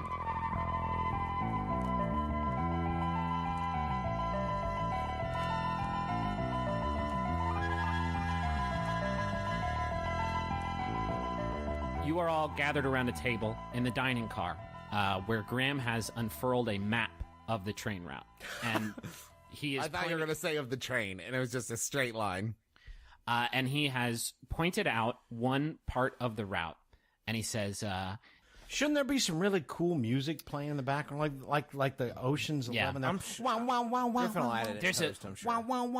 There's a brief gap between the teeth where we will have they call it the Letterman gap. He says, yes, it goes over. It's a suspended rail line over a lush basin, over it called Letterman's Basin, and at the speed that the train's moving now, you'll have about 90 seconds exposed. Okay, where we won't be inside the mountain, and that's going to be your best opportunity to get around. You'll have to move around 2 cars. You'll have to move around the dining car and get to the back of the cargo car if you want to pull this off. He says, "Are you sure you want to go solo on this journey?" Yeah. By any chance, is Magnus a Chinese acrobat? Let me look. Let me look at my character sheet. Oh, look, says it right there. Chinese acrobat. A Chinese acrobat with a perfect Spanish accent. Sure enough. He's the great... All right, I'm ready to go. Via the great American melting pot. Graham hands you a small bean. Is it a magic bean? Are you surprised? Graham says, when I heard you talking about your plan, I thought that maybe I could help out by alchemizing this delicious bean for you. If you pop this into your mouth, you'll become extremely heavy. So don't use it if you're on the side of the train, but if it looks like you're, something's bad about to happen, you're about to go flying off the train, if you take this, you might be able to sort of drop yourself back onto it. But just hold on to it. Okay. Graham, master of foreshadowing. And he pops open the dining car door, and it's pitch black. You're still inside the mountain. Graham says, "We'll be outside in 10 seconds, Do you have anything you want to say to your teammates? Any last words? Don't touch my stuff. I need to cast levitate. Your shit isn't levitating yet. Okay. Yeah, and I need to cast jack shit. Yeah, that's right, Magic You're right. Boy. Stop zone truthing everybody. Have a little bit of faith in humanity. Are you braced there, Mario? You ready to go? Yes. All right, boy who can fly. And you're levitating. Okay, I was waiting for a sound effect. Yeah, there is no sound effect for levitate. No, that's just whistling. I don't know. There is no sound effect for levitation. Everybody, is the first thing you learn in wizard school. Okay, it's just doing weird 1940s Foley work for like a tornado or something. Magnus, you are suddenly you have this weird sort of sensation. It takes you a while to sort of get used to staying upright with just your boots levitating and nothing else going. But you're kind of Marty McFly in Back to the Future Part 2. Yes, I am, Griffin. Just sort of hovering off the ground, just sort of waving your arms in the air to try and stay upright. And as you are figuring out this balancing act, all of you are blinded as the train exits the mountain, and you see a rickety sort of suspended rail bridge underneath you, and then about 150 feet below, you see a lush forested area. And Graham says, "Go!" I get real caught up by the view and spend about 2 minutes looking at it. Okay, you're back inside the mountain. You Oh no! I go out the window. Okay, you go. Well, it's a door. I go out the door. Okay, Graham clicks down a button on his pocket watch and yells, "Go!" So what are you doing? Explain to me what you're doing. That's such a good question. Could you describe to me what I'm looking at first? This is in zero time. This is like bullet time. Okay, you're in bullet time. There's two train cars that you have to get past: the dining car and the cargo car. Mm-hmm. That's what you are looking at. The dining car has a few small windows on it. That maybe you could use as hand grips. Yeah. But if you are looking for me to tell you how you are about to pull off this incredible acrobatic feat, that's not my job. I just created the situation.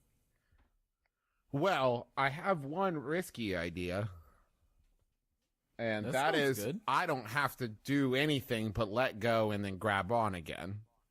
Because the train's moving. Oh. It's just a matter of timing. That if I can grab, the back of the train, then I don't have to do shit. But that would require probably an immense dexterity roll. Yeah. And if you fail this, I'll kill you. You will suffer. You will not hesitate. Listen, baby, risk and reward. If you do it, it'll be fucking rad. If you don't do it, you'll die, and you'll have to start a new character. Can I retcon that I've tied my rope off to something in the car? What have you tied it off to? I don't know, one of the tables in the dining car? Okay. Well, we could hold the other end of the rope. I don't trust you, seems like fuckers. a lot of work. What if I get bored? See? All right, so you've tied a rope to what? One of the tables in the dining car. Okay, and you've secured it around your waist? No, I'm just holding on to it. Like I'm rappelling down the side of the train. I'm going to slacken my grip a little bit to slide down the rope. Okay, I see. So the rope is sort of like Just like sideways repellent. like a streamer coming off the train, going behind it, and you are just sort of slowly scooching your way down it. Correct. Okay, so you are sideways rappelling down the length of the train, moving down past the dining car. The cargo car that you are now next to is kind of almost perfectly smooth like a bullet. Perfectly smooth like a butt. You are successfully navigating the length of the train. And you make it past the cargo car to the caboose door. There's like a small platform at the back of the door with a small step going up to it off the back of the car. Mm-hmm. And standing on that platform is a giant brute of a monster. Excellent. Skinless, made of meat. He is gargantuan, sort of the Hulk size, but he has a very, very small hand, very small left hand, that smells very bad. A very, very stinky, small left hand. And you stop to admire him as you are sideways, rappelling down the side of the train. And as you say that, is that the conductor? This brutish monster rears back and punches you in the sternum. Okay. Ow. He rolls a 21. Well, yeah, then. This is not going to be good. No, it's all right, yeah. And he hits you for 16 points of damage. And wow. As he clocks you, you need to roll a dexterity saving throw to make sure you don't let go of the rope. Well, I don't. Would that... Just trust me, I don't. Wouldn't that be a strength roll? That is... I rolled a 19. A 19, okay. So you do manage to stay holding on to the rope, but this punch sort of just like you're on a tire swing. That's great. Pushes you backwards. Let me ask you this, Groovy. Yeah? How far are we away from re-entering the tunnel? You can yell to Graham to try and get an I estimate. can't see it. You're about... Actually, as you get swung away from the train, you see that you are about 1/3 of the way there. Okay, so like second-wise, could you estimate? 60 seconds. Cool. Okay, well, so now I'm just kind of like flying off the train, right? Yeah, you are no longer... Before, the rope was sort of flush with the train's wall, and you had sort of perfect control on it as you were rappelling down. Now you are just sort of holding on for dear life as this rope sort of swings around. You're no longer like level with the train. You're like a bit above it now. Perfect. I'm going to wait 59 seconds. Okay. Listen, because this is going to be physics, and it's awesome. As we go into the tunnel and the rope starts to compress back against the train, just before it gets to me, I take the bean and basically become a wrecking ball and smash into the brute at the back of the train. Listen, don't give me the bean if you don't want me to use the bean. Okay, so you are holding onto the rope with one hand. Mm-hmm. So you are flying above the train. You are waiting. You have waited 59 seconds. The train has started to move back into the tunnel. As the dining car moves into the train, it begins to pull the rope back in towards the train, and you pop this heaviness bean in your mouth. Mm-hmm. Okay, and from your position above the train, you get super duper heavy and begin to fall directly behind the train. The rope catches on the roof, and you are going to make a really cool acrobatics check if you're going to do this thing. Yeah. Because I should have just killed you on the side of a tunnel. Sweet. 17. That's a 19. 19. Okay. You come down on this thing hard. You managed to get him with like your curled up knees, sort of Tony Jaa style. Which hits him for, we'll say, you came in pretty hard and you're really heavy, so we'll say 2d8 damage. That's this one? That's 14. You knock this meat monster with the hand of the engineer through the door. You see him collide with Jenkins, who is bent over on the floor, digging through items that he has apparently pulled off of the crypt safe, which is pulled out of the crypt safe, I should say, which has been popped open. And there you see another meat monster with another very small hand, with his hand firmly planted on the crypt safe. Can I see Tree Splitter? Rail Splitter. Rail Splitter. I call him Tree Splitter. It's my pet name for him. You do. You see it on the ground behind Jenkins, on the ground close to the front door. And through that front door, you can actually see your party in the dining car. Yeah, you knock this meat monster back into Jenkins, who is on the ground. He's holding a shitty metallic compass in his hand and sort of poring over all of the items on the ground. When this meat monster collides with him, he falls over. The the silver rod that he was using to channel the ports flies out of his grip, and Merle and Taco, you can see this scene now through the door of the cargo car. He looks up at you with a start, and he goes, "What the fuck?"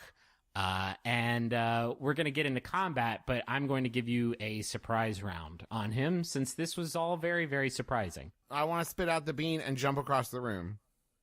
Okay.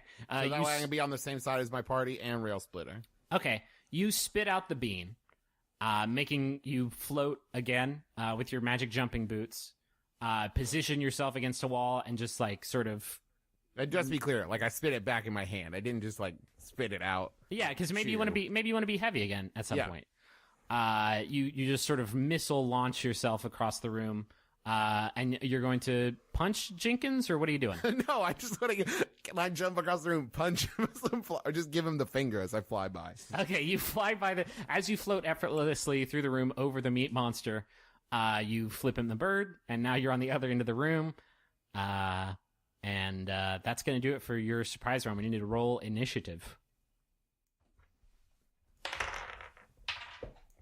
5. I rolled a 9. 13. That's a good spread, guys. Now, Griffin, my question is, are Jess and Graham and Angus backing us up, and will you be playing 3 NPCs versus 3 NPCs? Depends on how quickly you guys can all kill them. Okay. First in the order are the 2 meat monsters. Cool. Great.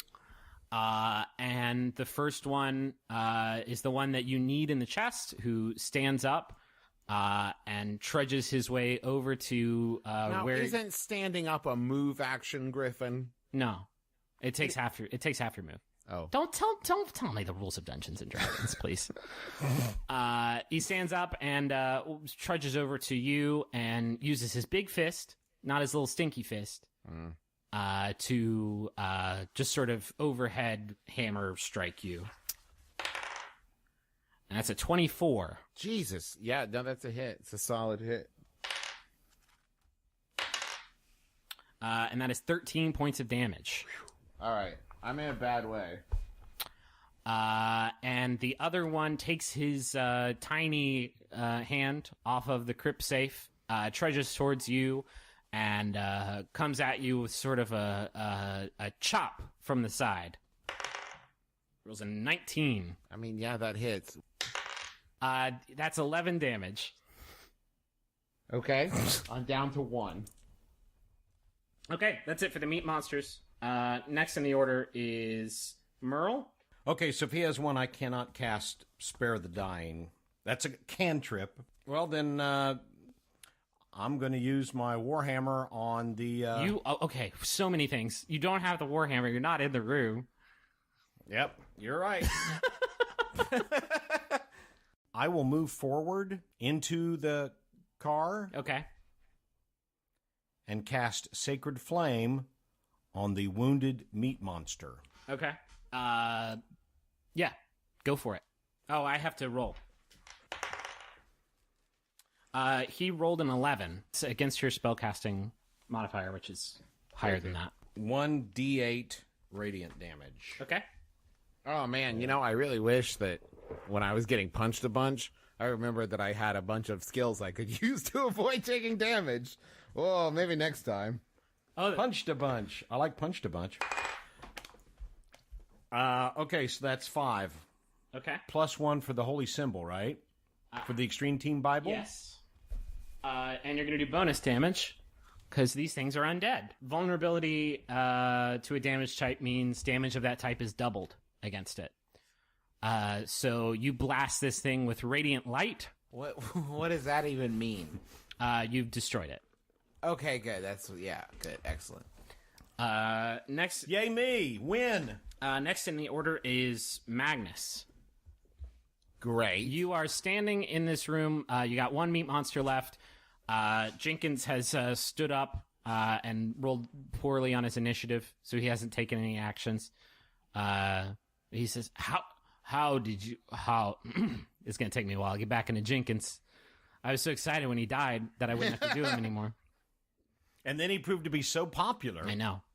How could you have possibly seen through my perfect crime? Because you're not a very good wizard. I'm the best wizard. You're a wiener. I hate you all You're so. a wiener, Jason. I hate More you like all. Winkins. I hate you all so much. I'm going to call you Wankins from now on. My name is not Wankins.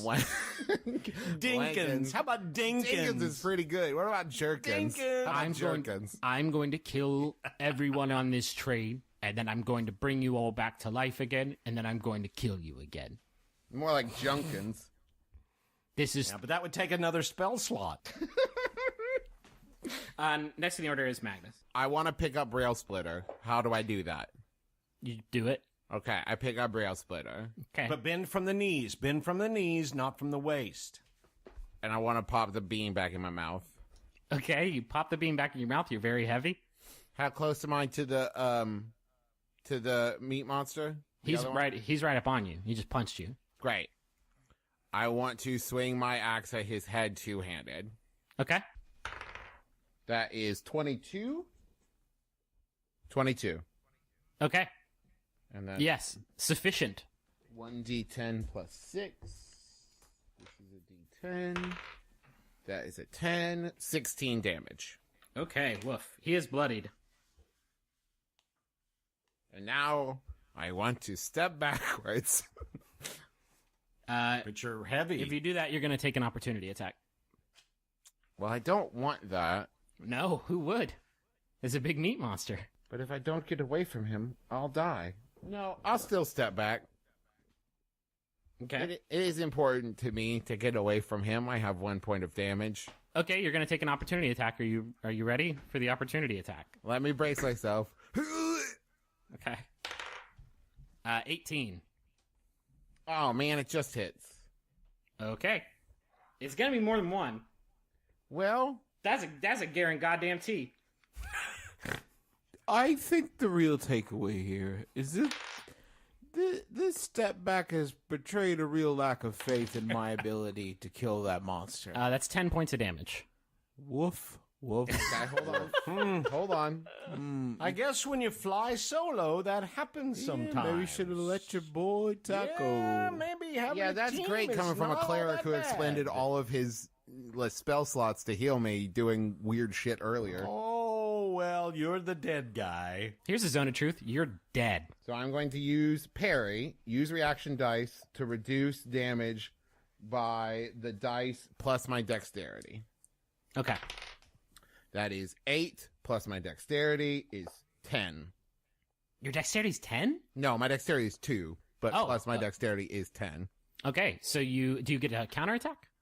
No, not with parry. I only get that with riposte when it's missed. Okay. He brings his meaty fist down on you, and you effortlessly, like the water, move around it. And now you can move. Okay, I'm gonna get back with the rest of my party. Okay, you're back there. Next in the order is Taco. I'm gonna cast Ray of Frost. I know it's boring on the monster that's already taken some damage. Okay.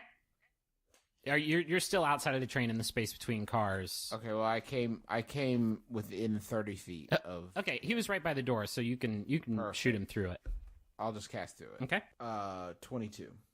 Yeah, that's a hit. Nice. Okay, and then it does 6 damage. Okay, cool. He is very, very bad off. Next in the order is Jenkins, who surveys the scene. He drops this compass he was using and his silvery port rod thing, and he leverages his wand and points it at the meat monster, and he says, "Okay, I see I'm outnumbered and out-axed. I am a big enough man to admit defeat. So here is the deal I will make everybody on this train." He says, "This meat monster is equipped with one of Hudson's hands. I grew this monster out of Hudson's hand.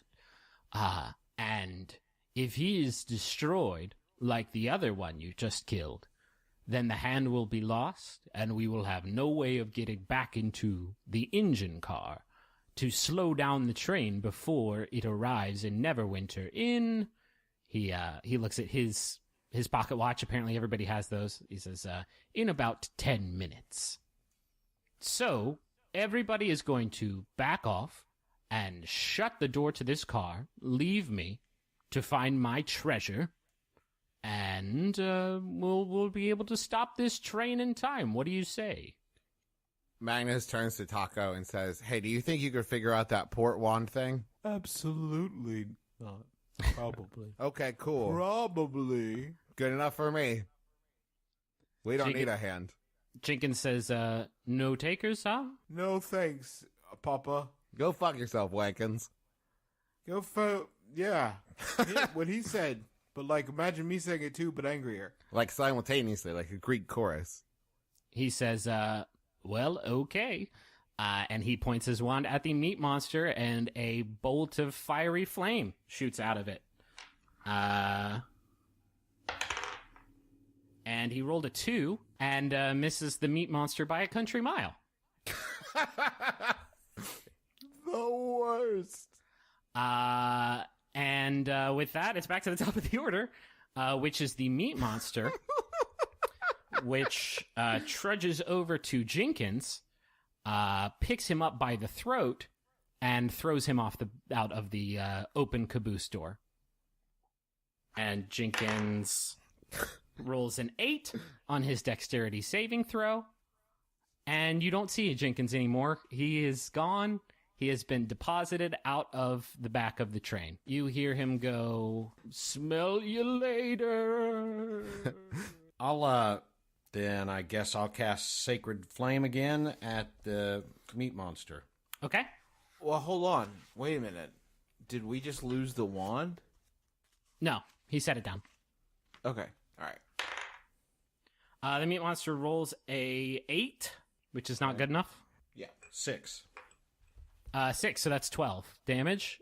He is reduced to ash as well, and he floats out the back of the open car door. Finally free to go to heaven. Well, no, meat monsters don't go to heaven.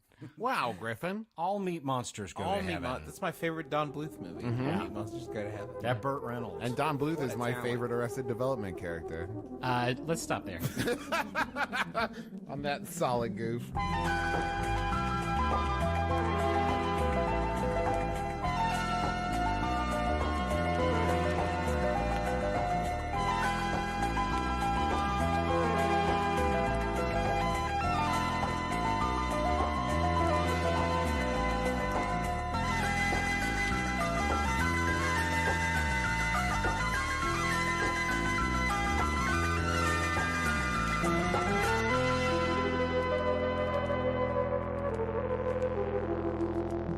Hey everyone, it's Griffin just popping in one more time before the end of the episode to thank NatureBox one more time. NatureBox is where you can order hundreds of great tasting, healthy snacks.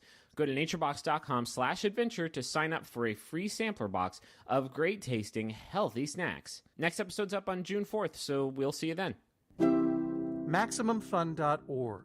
Comedy and culture. Artist owned. Listener supported. Hey everyone, we're the Flophouse, one of the newest additions to the Maximum Fun podcast. Previously on the Adventure Zone, he takes this rod, he points it at the door frame, and it opens up to a greenhouse. It's the most gorgeous collection of plants that any of you have ever seen. Remember, don't leave anything behind, and you cannot take anything with you. Except memories. Jenkins killed the engineer, switched clothes with him, and then burn up the body to prevent further investigation. Jenkins, he's holding a shitty metallic compass in his hand and sort of poring over all of the items on the ground. This meat monster, if he is destroyed like the other one you just killed, then the hand will be lost, and we will have no way of getting back into the engine car to slow down the train before it arrives in Neverwinter. Magnus turns to Taco and says, "Hey, do you think you could figure out that port wand thing?" Absolutely not. Probably. Okay, cool. Probably. The meat monster trudges over to Jenkins and throws him out of the open caboose door. Smell you later. If our heroes can't stop this runaway train, then I'm going to have to find a new podcast to introduce. Is Serial hiring? It's the Adventure Zone!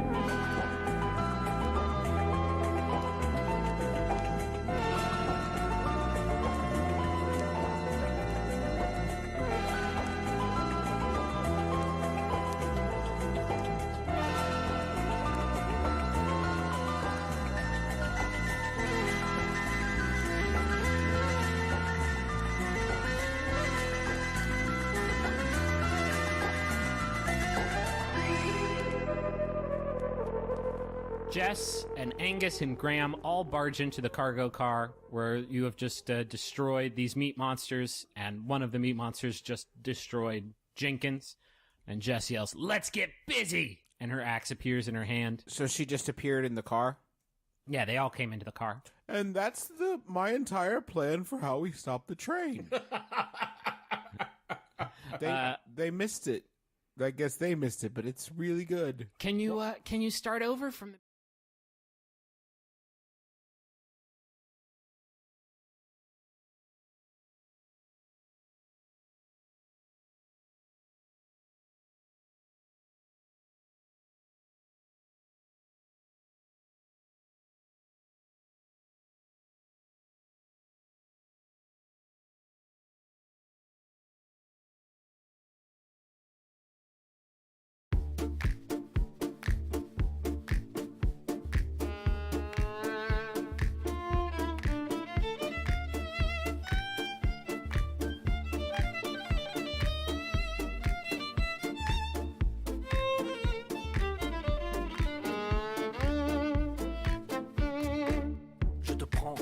Le corps, de part en part, de port en port, ad vitam aeternam, à fond la caisse, à la partie adverse, à l'attaque, à l'abri, à des marques, à l'envers, à mourir, à plus soif.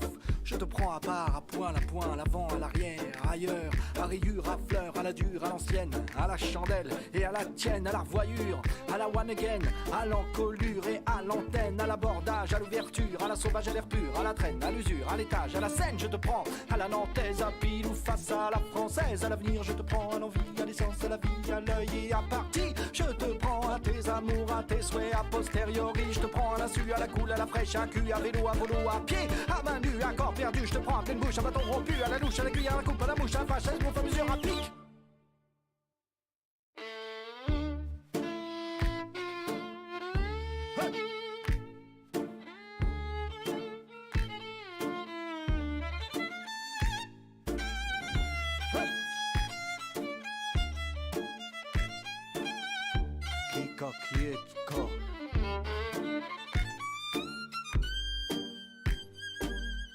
Kika, Kietka.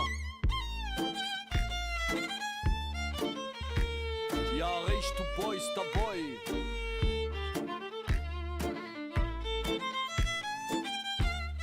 Hey! Je te prends à bras le corps, de part en part, de port en port, ad vitam aeternam, à fond la caisse, à la partie adverse. À l'est, à l'ouest, à qui mieux. Je te prends à la queue leu, à froid, à chaud, à l'orée du bois, à l'arrache et aux abois. Je te prends à bâbord, à force 8, à ton triste sort, à la va-vite. Je te prends à l'avant, à l'arrière, à feu et à sang, à la guerre comme à la guerre. Je te prends à l'endurance, à sang chaud, à sang faire, péter la panse, à la pêche, à la lèche, à la criée, à la mer, à l'acheter, à froid, à chaud, à la levée, à l'anglaise, à faune, à la loyale, à la fourbe, à la sauvette et à faune cale, à l'étroit, à la lettre, à plus d'heure, à tue-tête, à l'aube, à cran, à prendre les manettes, à l'insu, à la coule, à la fraîche, à cul, à vélo, à volo, à pied, à main nue, à corps perdu, à la louche, à la cuillère, à la mouche, à fâche, à esbrouffe, à plusieurs, à pique, à trèfle, à carreau, à cœur, à l'envol, à part, à poids, ailleurs, à poids, à rayure, à fleur, à la dure, à l'aventure, à la tienne, à la voyure, à la one again, à l'encolure et à l'antenne, à l'abordage, à l'ouverture, à la sauvage, à la traîne, à l'usure, à l'étage, à la scène, à la vie, à la mort, à l'étouffe, à fond, ailleurs, à Dieu, à Artouna, allez, à bout de souffle, je te prends.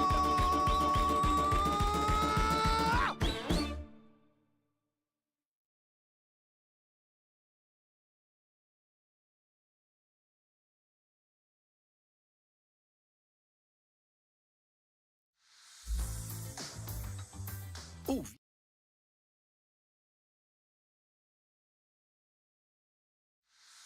And so she just appeared in the car? Yeah, they all came into the car. And that's my entire plan for how we stop the train. They missed it. I guess they missed it, but it's really good. Can you start over from the beginning? Angus says. Well, why don't you tell us your plan and how it competes with his? Contrast and compare. They're bored. They don't want to hear my plan again. Angus leans over to you, Taco, and says, I think we should probably find that item you guys were looking for first, before anybody else can get their hands on it. Okay. That was just not for you. That was Taco. That was in Taco's ear. But I guess I'll whisper to you two. We should find that item. I've been down and pick up the compass that he was using. Okay. And I will cast an arcane knowledge check to see how much I know about the thing. Okay. 14. Okay. Using your arcane knowledge, you pick up that this is not telling you sort of which direction you're facing. It is not a traditional compass. As you sort of move around with it around the room, though, the needle is moving, and it almost appears to be like a sort of a dowsing rod, if you will. Right. Is there any do I get anything from the arcane knowledge check that I couldn't have put together with context clues? My own damn self. No, you don't. And Angus says, "What is that? What do you got there?" I think it's a compass, but not pointing motion. I thought I'd know more about it, but I don't. And it's trying. It's what like is it on the back? pointing... is carved in Captain Jack Sparrow. What is it pointing towards? Dowsing thing. A dowsing rod. Interesting. What if the killer was the killer's victims were all extremely wealthy? What if that dowsing rod was able to point at like the most valuable thing? It would explain how we could find your object that nobody knew about. Because if it's as powerful as you say, I imagine it's incredibly valuable. Well, that's a good point. Why don't we examine the stuff in the... I almost did Taco. What? Why don't we examine the stuff in the crypt safe? Yeah, like what do we see? You see everybody's weapons that have been pulled out and placed on the floor. Merle, you can collect your warhammer if you want. Thanks. And your shield if you want it. Say that you're doing it. I can just assume that you have re-equipped yourself with all of the objects in the room. And then there are some other sort of valuables laying around. There's a set of silverware, of fine silverware that has been splayed open, and some of the forks and knives are sort of laying all around the room. There is a briefcase that is locked up, laying on the floor. There's just sort of a bunch of valuable debris laying all around. It's a pretty big pile. It is all of the valuable cargo that everybody in the car was bringing with them. And you have this compass that seems to be sort of reacting to something in the room. Could we not walk around the room and be able to use that to triangulate? Because if it keeps pointing to that most valuable item and we walk around the room, eventually won't it lead us right to the item? Yeah, it sounds like good thinking. And I toss him the compass. Okay, you toss Merle the compass. Meanwhile, I'm keeping an eye on Jess and Graham and just kind of doing like nothing to see here, folks. Nothing to see. Move it on back. Keep moving. Back. Nothing to see here. Okay. Yeah, Merle. The compass seems to be pointing you at something on the left side of the cargo car. There's a few items scattered around there, and as you move around, it seems to be pointing to a certain location. And as you look down at basically where the compass zeroes out, it's sort of spinning. You are standing directly over a small monocle with a silvery trim around it and a long silver chain. Because we do not know exactly what it is we were sent to recover. Correct. Right? Oh. Also, be cautious. I notice him doing this. Be careful, because you remember the thrall that the the previous item cast. And the big ass fire. Yeah. Yeah. This conversation probably sounds crazy to the people in the Probably. tray, right? And don't forget about What is going on over there? We are rewarding here, faithful listeners. Nothing to see here, folks. Nothing to see. Moving along now. Moving along. So yeah, you firmly believe that this monocle is the, at the very least, the most valuable item in the room. Is it powerful? I guess I should be the one to try to pick it up, right? Because I resisted the thrall before. Yeah, sure. It's solid. Are our bracers of no use in this instant? Like, scan it or shoot a laser out of them, something? I don't know how to tell you guys this. Do we bring any kind of centrifuge? These bracers are not fucking tricorders. You're not going to set these motherfuckers to stun. They have one thing that they do.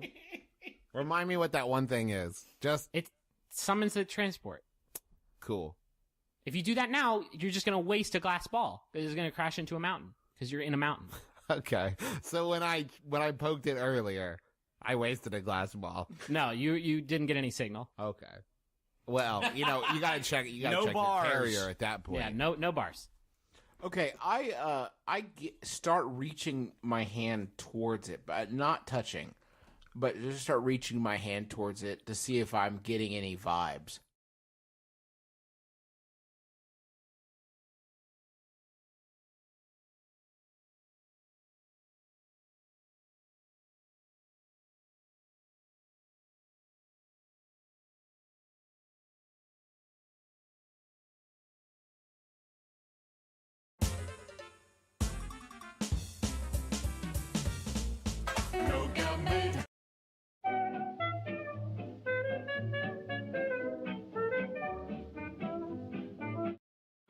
Just one night, all we got. Just one night, all we got. Just one night, all we got.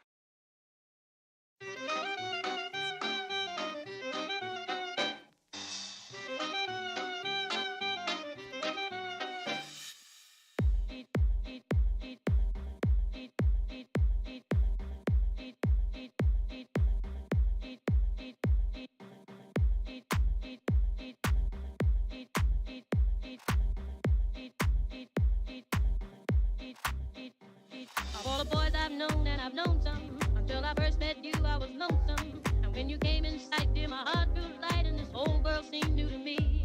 You're really swell, I have to admit you deserve expressions that really fit you. And so I racked my brain, hoping to explain all the things that you do to me. My dear Mr. Shane, he said be explain. My dear Mr. Shane, he said you're vain. My dear Mr. Shane, again I'll explain. It means you're the fairest in the land. I could say Bella, Bella, even say wonderful. Each language only helps me tell you how bad you are. I've tried to explain by mere Mr. Shane. So kiss me and say you understand.